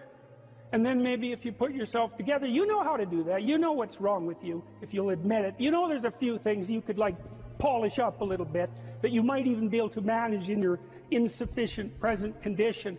And so you might shine yourself up a little bit, and then your eyes will be a little more open, and then you can shine yourself up a little bit more, and then maybe you could bring your family together instead of having them be the hateful, spiteful, neurotic, infighting batch that you're like doomed to spend Christmas with. So then you fix yourself up a little bit, and then you got to figure out, well, can you figure out how to make peace with your idiot brother? And probably not, because he's just as dumb as you, so how the hell are you going to manage that? And so then maybe you get somewhere that way, and your family's sort of functioning, and you find out, well, that kind of relieved a little bit of suffering, although it reduced the opportunities for spiteful revenge, and that's kind of a pain in the neck. And so then you get your family together a little bit, and you're a little clued in then, at least a bit, because you've done something difficult that's actually difficult. You're a little wiser, and so then maybe you could put a tentative finger out beyond the family and try to change some little thing without wrecking it. So, and that's the other message of the West. It's like, how do you overcome the suffering of life? And I'm not saying it's only the message of the West. How do you overcome the suffering of life? Is be a better person. That's how you do it. Well, that's hard. It takes responsibility. And I think, you know, if you said to someone, you want to have a meaningful life? Everything you do matters. That's the definition of a meaningful life. But everything you do matters. You're going to have to carry that with you. Or do you want to just forget about the whole meaning thing, and then you don't have any responsibility, because who the hell cares? And you can wander through life doing whatever you want, gratifying impulsive desires for how useful that's going to be. And you're stuck in meaninglessness, but you don't have any responsibility. Which one do you want? Well, ask yourself, which one are you pursuing? And you'll find very rapidly that it isn't the majority of your soul that's pursuing the whole meaning thing, because, well, look what you have to do that. You have to take on the fact that life is suffering. You have to put yourself together in the face of that. Well, that's hard. Christ, it's amazing people can even do it. I'm stunned every day when I go outside, and it isn't a riot with everything burning. There's all these ruined people out there. They've got problems like you can't believe. Off they go to work and do things they don't even like, and look, the lights are on. It's a miracle, and we're so ungrateful. College students, the postmodern types, they're so ungrateful. You know, they don't know that they're surrounded by just a bloody miracle. It's a miracle that all this stuff works, that all you crazy chimpanzees that don't know each other can sit in the same room for 2 hours sweltering away without tearing each other apart, because that's what chimps do. Anyways, so I got to the bottom of some things, at least as far as I can tell, so I told you what the bottom is, and then I got this idea about what you might do about it, which isn't my idea. It's an old idea. It's far older than Christianity. It's old. It's the oldest story of mankind. Get yourself together. Transcend your suffering. See if you can be some kind of hero. Make the suffering in the world less. Well, that's the way forward, as far as I can tell, if there is any way forward. Live without it. Assuming you want to get better, there's usually something you can figure out that would constitute a step towards some sort of concrete goal. And my presumption, it's a behavioral presumption fundamentally, is that small accruing gains that repeat are unbelievably powerful. You can tyrannize yourself into doing things, but I wouldn't recommend it. What I would recommend instead is that you ask yourself what you're willing to do. It's a really effective technique. It's like a meditative technique. So, for example, you can get up in the morning and you can think, well, you know, I'd like to have a good day today, so I'd like to go to bed tonight without feeling guilty because I, you know, didn't do some things I said I was going to do, and I'd like to have kind of an interesting day. So you got to fulfill my responsibilities, and I want to, you know, enjoy the day. Then you can ask yourself, well, what would I have to do in order for that to happen that I would do? And the probability, if you practice this for 3 or 4 days, is your brain will just tell you. It'll say, well, you know, there's that piece of homework that you haven't done for like 3 weeks. You should knock that sucker off because it would only take you 10 minutes and you've been avoiding it and torturing yourself to death for 72 hours straight. And say, well, let's figure out what your aims are. You got to have some aims, whatever they are. And they might say, well, I'm so depressed I don't have any aims. And then I say, well, pick the least objectionable of the aims and act it out for a while and see what happens. Because sometimes your emotional systems are so fouled up that you have to pretend You have to act the thing out before you can start to believe it. Life can be meaningful enough to justify its suffering. I thought, God, that's such a good idea. Because it's not optimistic exactly. You know, some people will tell you, well, you can be happy. It's like, those people are idiots. I'm telling you, they're idiots. There's going to be things that come along that flatten you so hard you won't believe it. And you're not happy then. And so if life is to be happy, well, in those situations, what are you doing? Why even live? But life isn't to be happy. If you're happy, you're bloody fortunate, and you should enjoy it. You should, because it's the grace of God, so to speak. People know when they're doing something meaningful. They can tell. So why the hell don't they do meaningful things all the time? It seems obvious. You could do it. I mean, it's hard, you know, because other people want you to do other things, and it's a struggle, but everything's a struggle. Oh, I get it. I see why. It took me about 10 years to figure this out. People have a choice. Choice number one, nothing you do means anything. Well, that's kind of a drag, right? It's the meaninglessness of life and all that, existential angst. You know, that's kind of a pain. But the upside of nothing that you do is meaningful is you don't have to do anything. You've got no responsibility. Now, you have to suffer because things are meaningless, but that's a small price to pay. The alternative is everything you do matters. Really. If you make a mistake, it's a real mistake. If you betray someone, you tilt the world a little more sharply towards evil rather than good. It matters what you do. Well, if you buy that, then you can have a meaningful life. But there's no mucking around. It means responsibility. It means that the decisions you make are important. It means that when you do something wrong, it's wrong. Well, do you want that?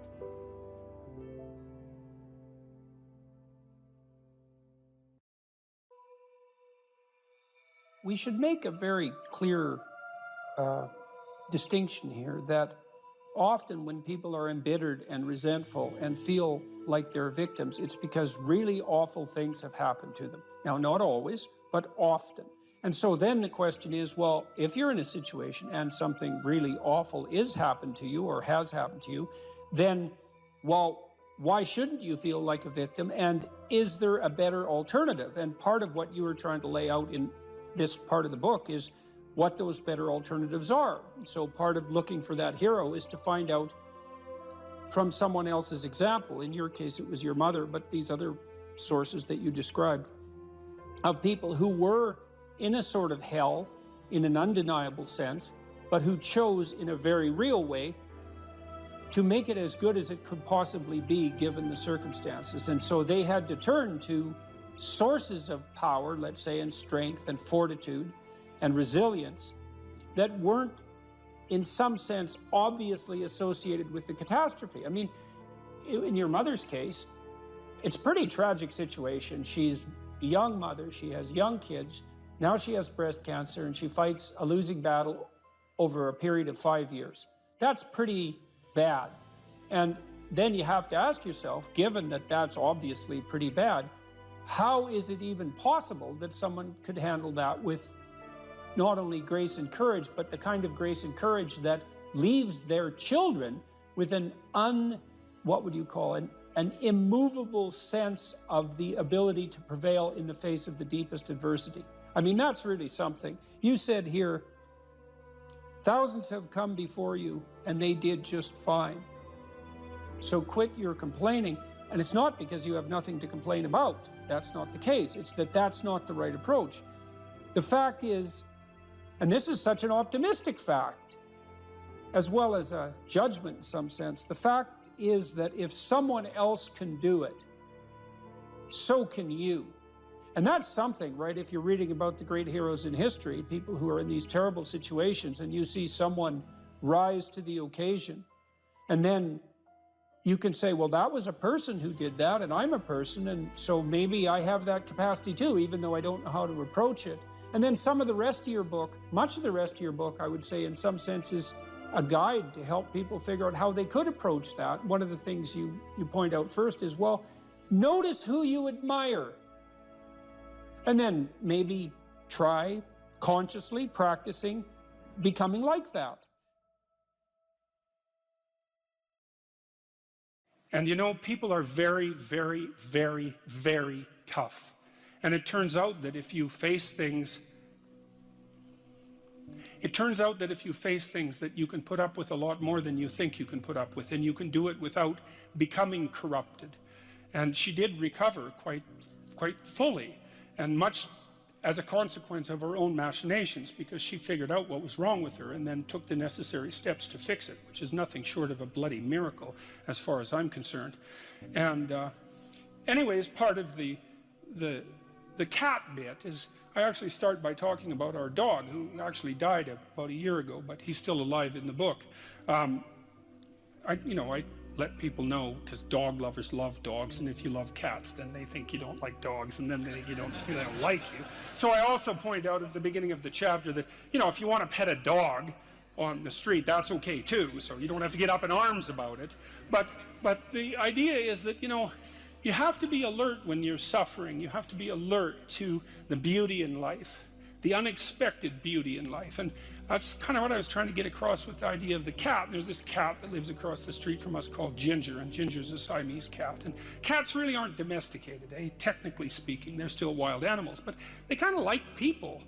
God only knows why, but they do, And so Ginger will come wandering over, and our dog looks at her, but they're friends, and she rolls over on his back, and Seiko used to, nose her a bit, and then she'd kind of mosey over and let you pet her if she was feeling like it that day. And, you have to look for that little bit of sparkling crystal in the darkness when things are bad. You have to look and see where things are still beautiful and where there's still something that's sustaining. And, you narrow your time frame and you be grateful for what you have, and that can get you through some very dark times, and maybe even successfully if you're lucky. But even if unsuccessfully, then maybe it's only tragic and not absolute hell.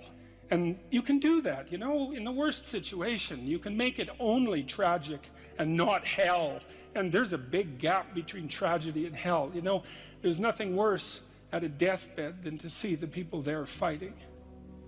The death is bad enough, but you can take that, as terrible as it is, and make it into something that's absolutely unbearable. And maybe I think, and this is sort of what I closed the book with, this idea is that if we didn't all attempt to make terrible things even worse than they are, then maybe we could tolerate the terrible things that we have to put up with in order to exist, and maybe we could make the world into a better place, and it's what we should be doing and what we could be doing, because we don't have anything better to do. And that's what the book is about, and that's the end of 12 Rules for Life.